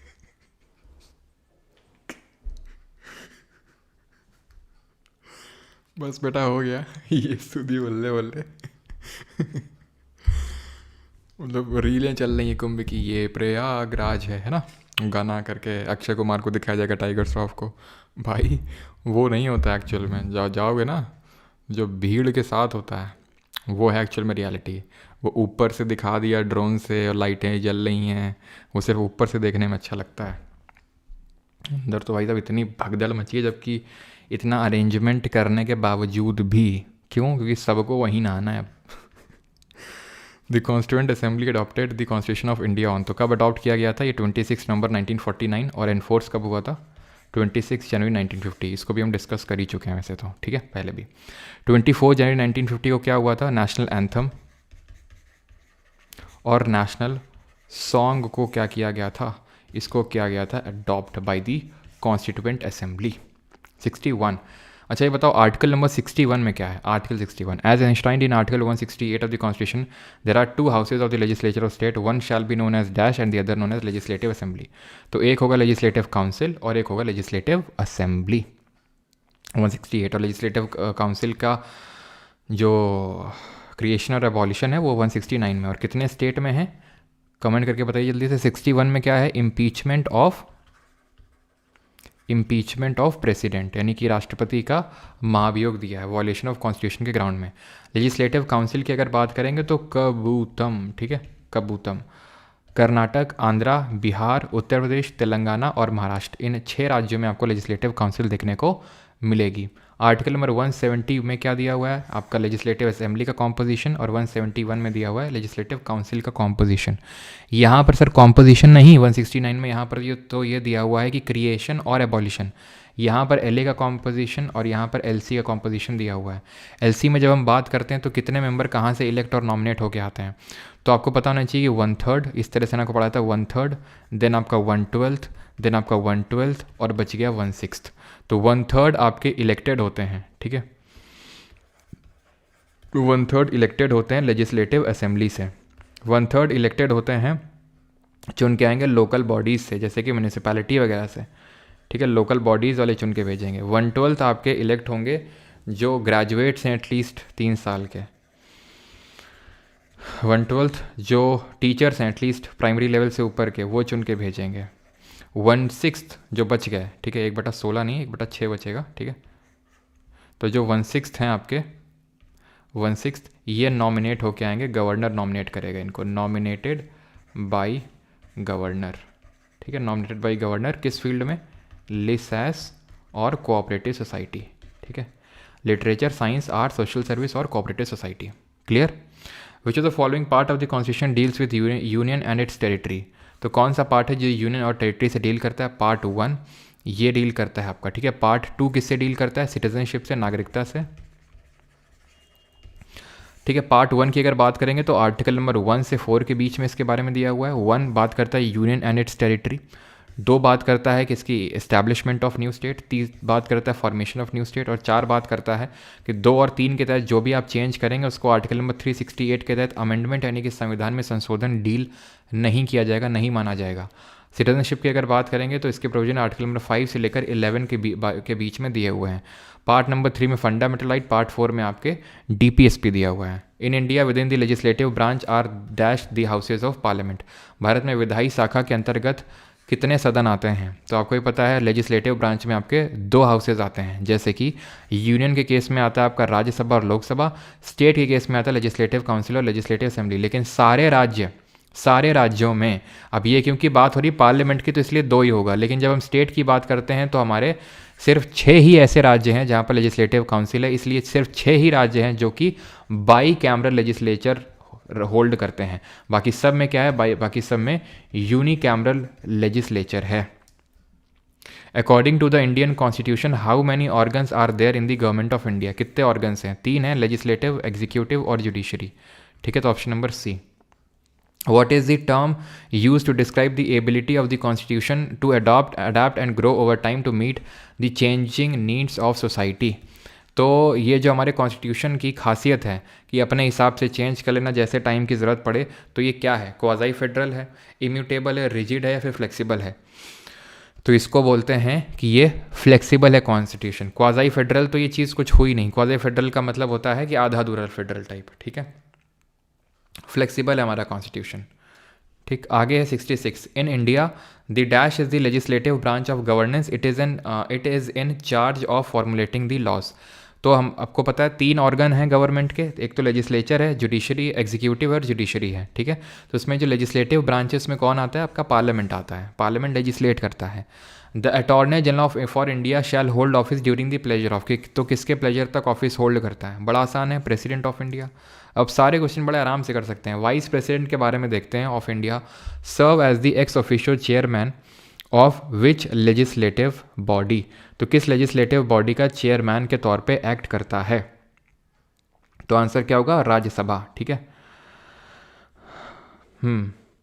कल कर लेंगे, ठीक है, नहीं होगा तो ज्योग्राफी कर लेंगे कल, जैसा आप लोग बोलेंगे। ठीक है, तो ज्योग्राफी कर लीजिएगा कल। तो यहाँ पर सही आंसर क्या होगा? तो राज्यसभा हो जाएगा, that is council of state.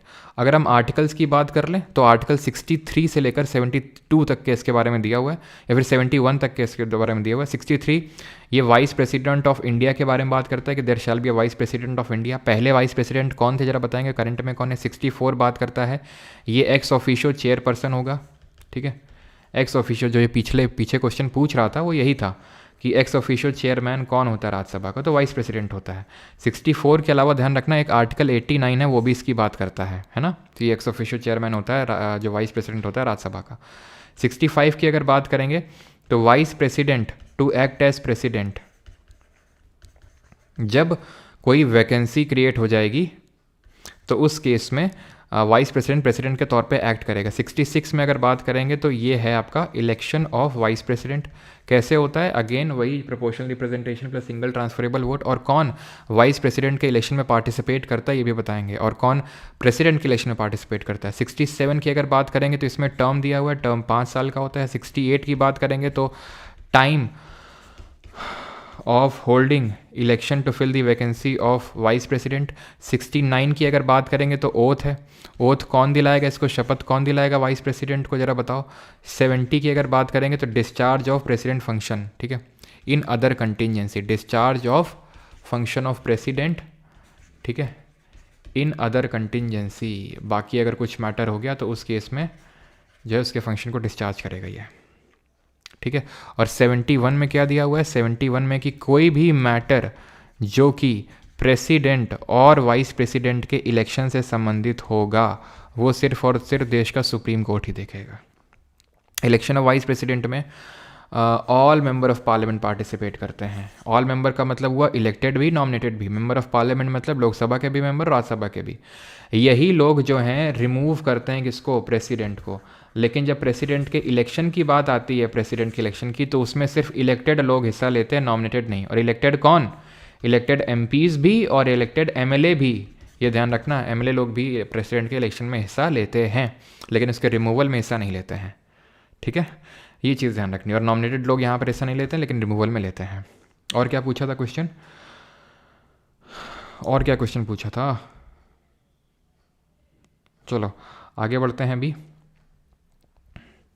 What is the maximum strength of the Rajya Sabha and how many members are nominated by the president? तो मैक्सिमम स्ट्रेंथ 250 और 12 हो जाएंगे। ठीक है, खत्म क्वेश्चन है।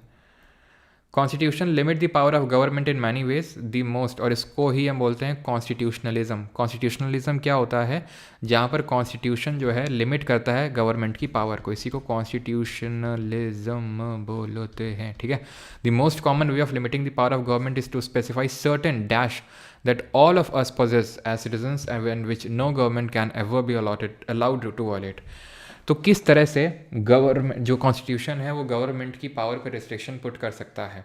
तो ये फंडामेंटल राइट यानी मौलिक अधिकार इशू करके इस पर रिस्ट्रिक्शंस डाले जा सकते हैं। तो option number B will be the correct answer. Is that clear?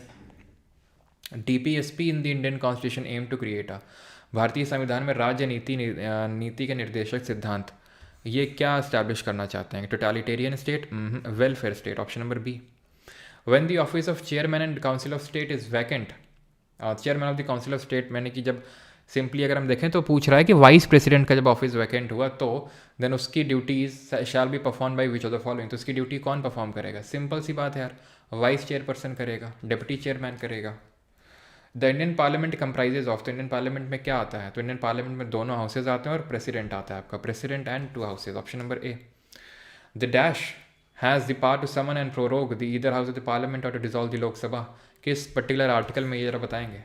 तो ये पावर होती है प्रेसिडेंट के पास, और ये आर्टिकल नंबर 85 की बात हो रही है। ठीक है, समन करने का मतलब होता है बुलाना, बुलावा देना, प्रेसिडेंट देता है। प्रोरोग का मतलब होता है सत्रावसान करना, प्रोरोग भी यही करेगा, और डिसॉल्व सिर्फ लोकसभा ही हो सकता है, ध्यान रखना। लेकिन अगर मैं पूछ लूँ एडजॉर्न कौन कर सकता है, चाहे एडजॉर्न हो चाहे एडजॉर्न सीने डाई हो, दोनों ही प्रिसाइडिंग ऑफिसर कर सकते हैं। प्रिसाइडिंग ऑफिसर का मतलब हो गया लोकसभा में स्पीकर और राज्यसभा में वहाँ का चेयरमैन। तो प्रिसाइडिंग ऑफिसर एडजॉर्नमेंट कर सकता है। एडजॉर्नमेंट सीने डाई क्या होता है, जब प्रिसाइडिंग ऑफिसर, जैसे कि अभी आपने कल देखा कि बजट सत्र शुरू हुआ कल, और राष्ट्रपति ने तुरंत बोल दिया कि भाई हम सेशन को एडजॉर्न कर रहे हैं, कल इतने डेट को मिलेंगे, इतने टाइम को मिलेंगे। लेकिन अगर बिना डेट और टाइम बताए एडजर्न कर देता है प्रिसाइडिंग ऑफिसर, तो उसको एडजर्नमेंट सीने डाई बोलते हैं, और वो यूजुअली जब आखिरी दिन होता है सेशन का तब करता है वो। तो प्रोरोग कौन कर रहा है, समन कौन कर रहा है, डिसॉल्व कौन कर रहा है, प्रेसिडेंट कर रहा है। डिसॉल्व लोकसभा ही हो सकता है, राज्यसभा नहीं हो सकता है। एडजर्न कौन कर रहा है, प्रिसाइडिंग ऑफिसर कर रहा है। और यूजुअली एडजर्न तब किया जाता है या तो ढंग से हाउस में एकदम मतलब एकदम गर्मा गर्मी बढ़ जाए, या फिर कोरम मीट ना हो। कोरम क्या होता है, गढ़पूर्ति। तो आर्टिकल नंबर 100 में मेंशन है, आर्टिकल नंबर 100 में ही वोटिंग के बारे में भी मेंशन है, और इसके बारे में भी कि कोरम के बारे में भी, कि मिनिमम 1/10 मेंबर हाउस के होने चाहिए अगर हाउस की प्रोसीडिंग को आगे बढ़ाना है तो। Right to freedom of speech and expression is given under which article. तो 20 में वही 1, 2, 3 no ex post facto law, double jeopardy and self incrimination. 32 constitutional remedies. 30 में क्या दिया हुआ है, तो 29 और 30 दोनों कलेक्टिवली बात करते हैं कल्चरल और एजुकेशनल राइट्स की। तो ये जो है माइनॉरिटी को राइट देता है कि ये कोई भी तरह का एजुकेशनल इंस्टीट्यूशन स्टैब्लिश कर सकते हैं और उसको अपने हिसाब से चला सकते हैं। माइनॉरिटी को राइट दिया है इसमें, ठीक है। माइनॉरिटी के राइट्स भी बोले जाते हैं 29 और 30 वाले जो होते हैं। वैसे 29 वाला तो सिर्फ माइनॉरिटी को नहीं, सबको मिला हुआ है वो। 19 यहाँ पर सही आंसर हो जाएगा, जिसमें 6 राइट है, जिनको कि हमने सामरो करके याद किया है। अब यार ये सब कैसे कैसे क्वेश्चन है, देख रहे हो तुम, ठीक है।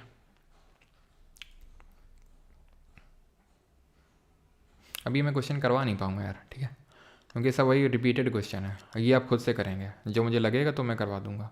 ये वाला करो 80, जो मैं छोड़ रहा हूँ आप खुद से करेंगे, एकदम लल्लू टाइप है वो। According to Indian constitution, right against exploitation, prohibiting all forms of dash and traffic in human being, services, force labour या फिर वर्क। तो फिर लेबर तो करवाया जा सकता है, मजदूरी तो करवाई जा सकती है, लेकिन बंधुआ मजदूरी नहीं करवाई जा सकती। फोर्स लेबर, जिसको कि बेगारी के नाम से भी जाना जाता है, ठीक है, तो बेगारी नहीं करवाई जा सकती है। कितनी फंडामेंटल ड्यूटीज़ हैं एज ऑफ नवंबर 2023, तो कितनी हैं, 11 हैं। 42nd अमेंडमेंट से ऐड हुई थी इंदिरा गांधी के टाइम पे, और 11वीं वाली ऐड हुई थी आपकी 86th अमेंडमेंट में अटल बिहारी वाजपेयी के टाइम पे। कर लेंगे,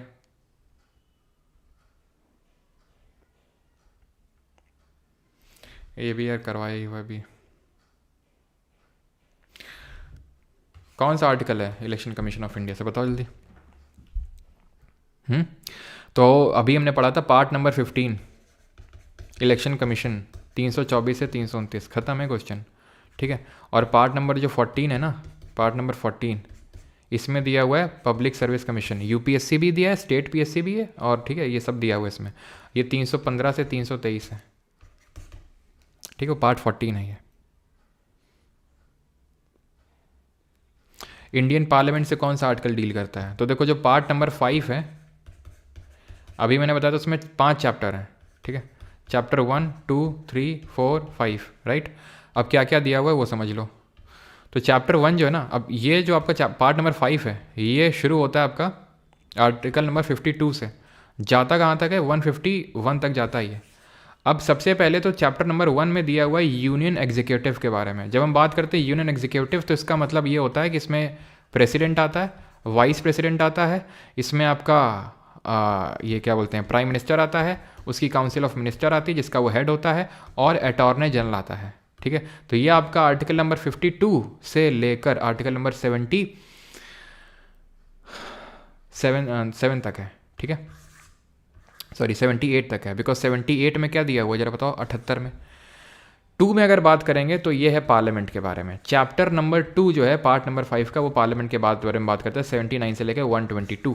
चैप्टर नंबर जो 3 है पार्ट 5 का, उसमें सिर्फ एक ही आर्टिकल है, और वो ऑर्डिनेंस ऑफ प्रेसिडेंट के बारे में बात करता है, 1, 2, 3 आर्टिकल। ये है आपका सुप्रीम कोर्ट, ये है आपका जाता है 124 से 147, और ये है आपका कैग चैप्टर नंबर 5, 148 से लेकर 158, ये पूरा डिस्कस कर चुके हैं, इसमें इंपॉर्टेंट आर्टिकल डिस्कस कर चुके हैं।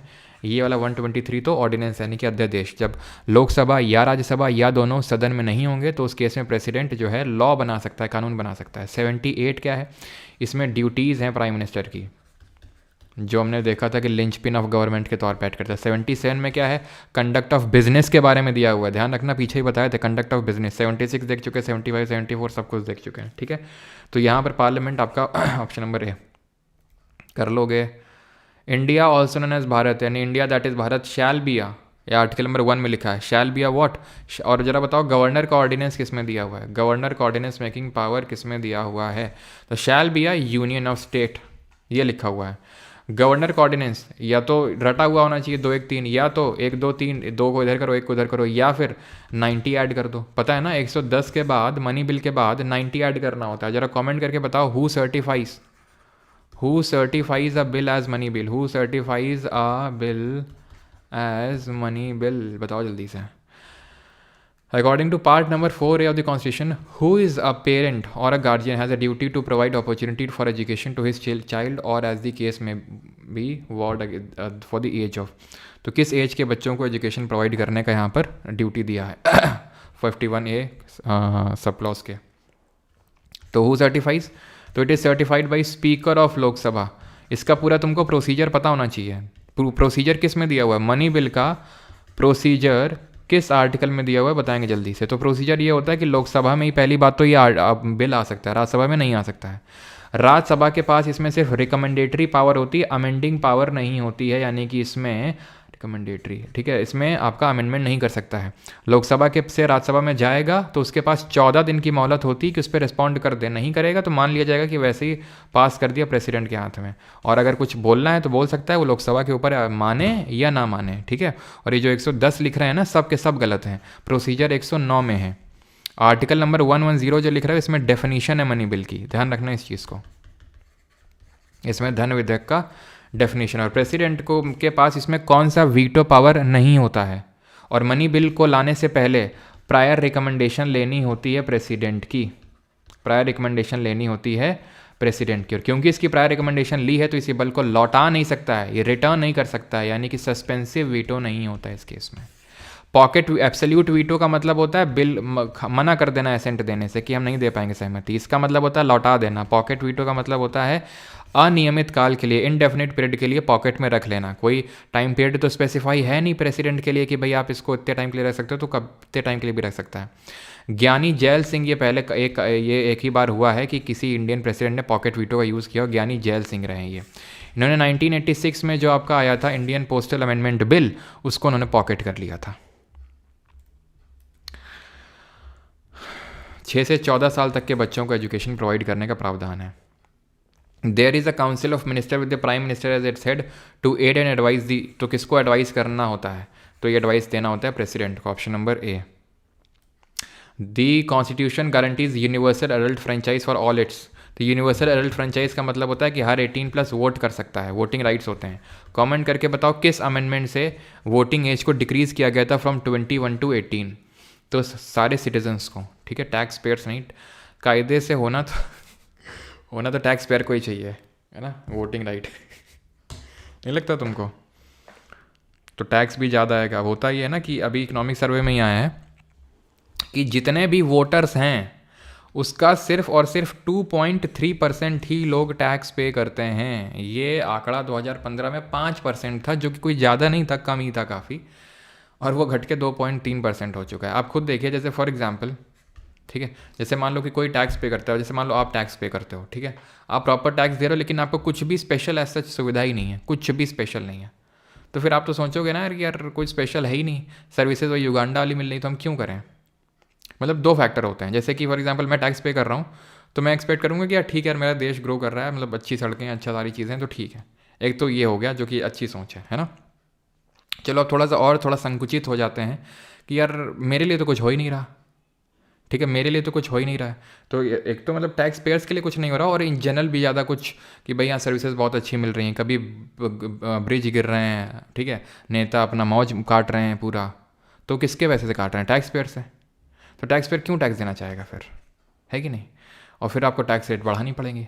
और फिर इकोनॉमिक्स में पढ़ते हैं कि लैफर कर क्या बोलता है, लैफर कर बोलता है कि अब टैक्स रेट बढ़ाओगे तो इससे टैक्स कलेक्शन तो बढ़ जाएगा, लेकिन एक पॉइंट तक बढ़ेगा, उसके बाद फिर आदमी कुछ ना कुछ पैसा घुमाना शुरू कर देगा, उसको लगेगा जब पूरा पैसा में टैक्स में ही देना है, ठीक है। जैसे अभी अगर आप देखो जैसे फॉर एग्जांपल मान लो जैसे आप मेरा दर्द, ठीक है, तो जैसे जो भी होता है उसका 18% पहले जीएसटी दो, ठीक है, फिर उसके बाद इनकम टैक्स दो। इनकम टैक्स का भी बहुत बड़ी बड़ी मतलब बहुत बढ़िया स्लैब लगा रखी है।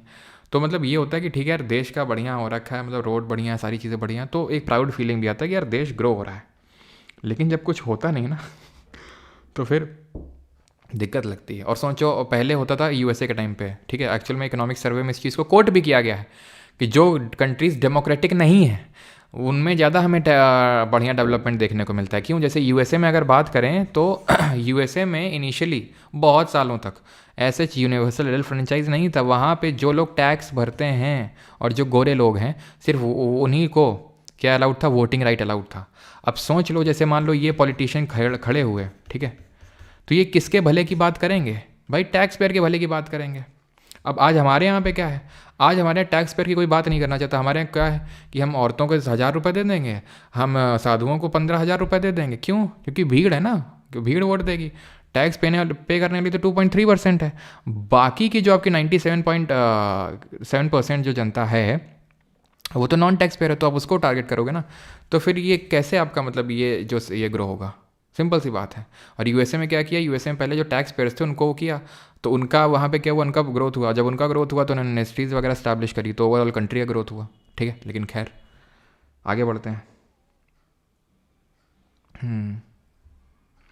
सर 10 टॉप 10% अमीर को बात नहीं करता, मतलब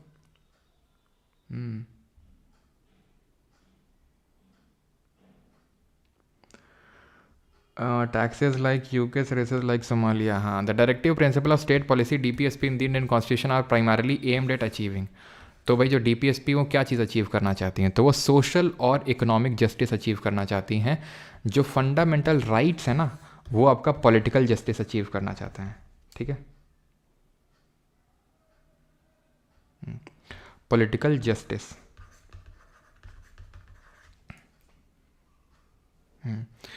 हेमंत सोरेन मैया सम्मान योजना, जिसका देखो ये सम्मान योजना वो सम्मान योजना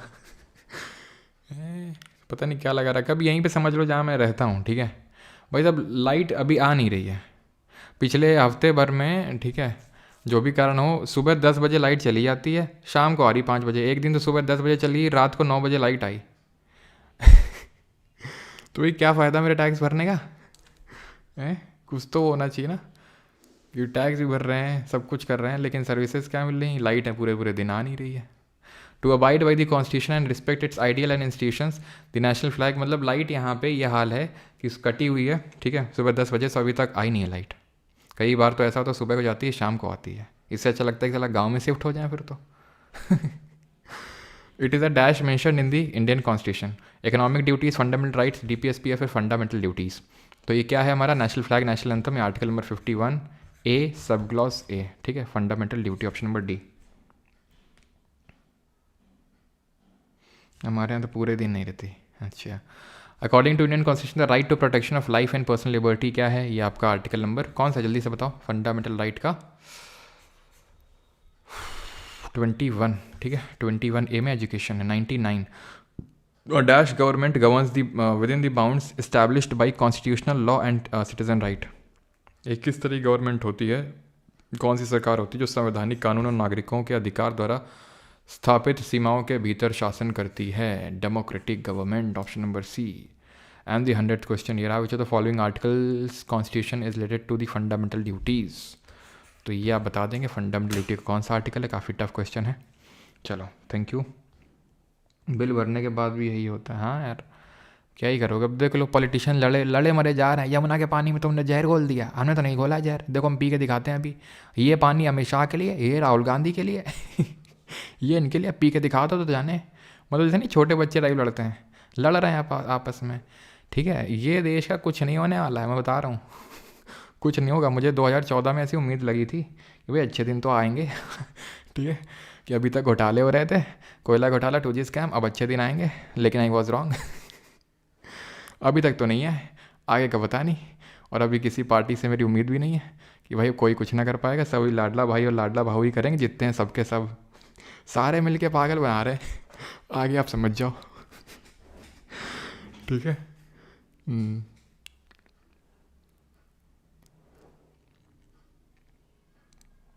अभिजीत प्रेरी जी, मैं समझ गया आपने 81 क्यों बोला, लेकिन आप ढंग ढंग से पढ़ेंगे 79 को तो आपको पता चलेगा वो 79 ही उसका आंसर होगा, है ना। और ऑफिशियल आंसर में भी 79 है। मज़ा आ गया। एक भी क्वेश्चन स्किप नहीं किया मैंने। कल कौन सा सब्जेक्ट होगा? कल ज्योग्राफी करते हैं फिर। सर निर्मला सीतारमण को क्लास लगा दो बजट में। देखो ये ऐसा नहीं है अभिषेक कि निर्मला सीतारमण को कोई आता जाता नहीं है, ठीक है। इतनी तो पढ़ी लिखी है ही, ठीक है। और ये भी बात है कि यार हम लोगों से ज़्यादा पढ़ी लिखी होंगी, लेकिन समझ रहे हो ना कि जो आला कमान है जो बोलेगा वही करना पड़ेगा आपने। अब जैसे निर्मला सीतारमण से कहीं ज़्यादा अच्छी नॉलेज है सुब्रमण्यम स्वामी को, लेकिन उनको कभी मोदी गवर्नमेंट बनाएगी नहीं फाइनेंस कमीशन। क्यों? फाइनेंस मिनिस्टर क्यों? क्योंकि वो उनके हिसाब से चलेंगे ही नहीं, वो तो अपने हिसाब से चलेंगे, ठीक है। वो बोलते हैं कि अगर मैं आ गया ना तो टैक्स ज़ीरो कर दूंगा मैं, ज़ीरो। तो मोदी जी कभी बनाएंगे? नहीं बनाएंगे। तो मोदी जी तो उसी को बनाएंगे ना जो उनके कंट्रोल में रहेगा। तो ऐसा तो थोड़ी ना, जैसे मान लो तुम्ही को बना दें, तुमको इतनी गाली पड़ेंगी तो तुमको थोड़ा सा तो यार वो आएगा यार इतने लोग गाली दे रहे हैं, टैक्स को कम कर देते हैं। तो वो बात नहीं है, पता सबको है, ठीक है। निर्मला सीतारमण को भी पता है कहीं कहीं पे टैक्स इलॉजिकल है, पॉपकॉर्न में 3-4 तरह के टैक्स लगा रखे हैं, लेकिन आला कमान जो बैठा हुआ है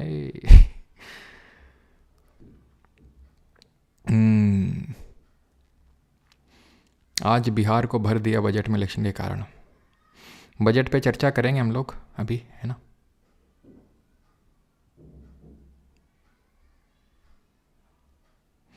तो 81 नहीं होगा भैया, उसका 79 ही होगा। एक बार पढ़ो उसको ध्यान से।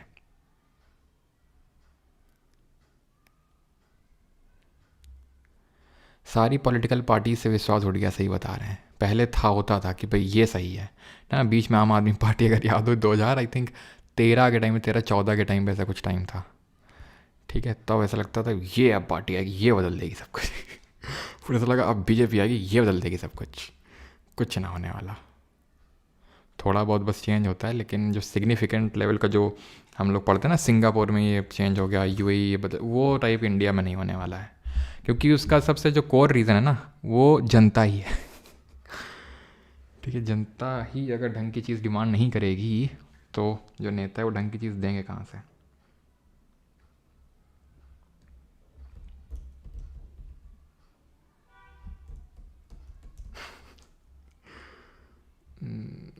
चलो भाई, परमारियन पार्टी। अब पता है मुझे, मतलब तुम लोग जैसे कि अगर मान लो तुम्हें मुझे कोई अगर वो दे कि भाई तुम पार्टी बना लो कि तुमको बना देंगे, ठीक है, एक हाइपोथेटिकल केस कंसिडर करते हैं, तो पता है मुझे खुद में ही विश्वास नहीं है इतना पॉलिटिकल पार्टीज़ को देखता हूँ तो मुझे लगता है ये क्यों नहीं कर पा रहे हैं ऐसा। क्या कमी है? पढ़े लिखे लोग भी हैं, सब कुछ है, तो क्यों नहीं? कुछ तो दिक्कत है। तो इतना मतलब वो लगता है ना अभी कि अगर जैसे मुझे ऐसा लगता है अगर मुझे अगर प्राइम मिनिस्टर कोई बना दे तो मैं भी नहीं कर पाऊँगा। अगर मान लो हाइपोथेटिकल मतलब केस सिनारियो यहाँ पर अज्यूम कर रहे हैं, तो मतलब इतना ज़्यादा देख के लगता है कि भाई कुछ ना होने वाला है, जो चल रहा है वैसे ही चलता रहेगा।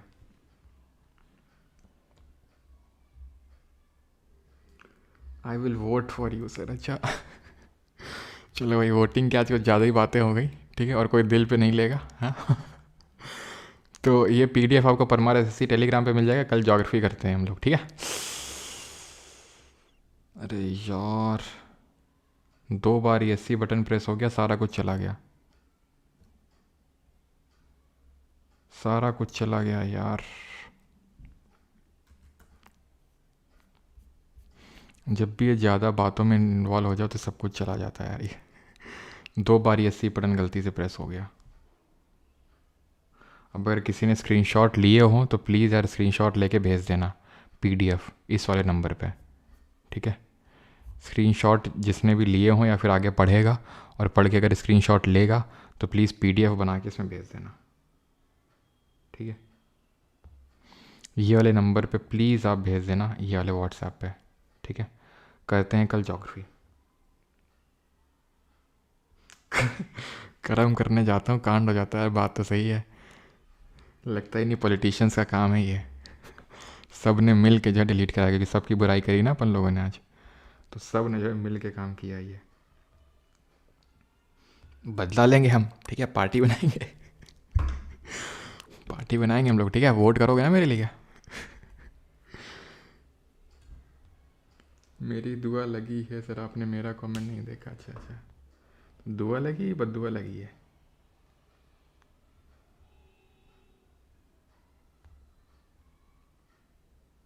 वो जा सर से मोटिवेशन, वो जा सर। काफ़ी बढ़िया से बात घुमाते हैं सर जी एकदम। चलो भाई, थैंक यू, भेज देना ना इसी में। थैंक यू, कल करते हैं ज्योग्राफी। Thank you.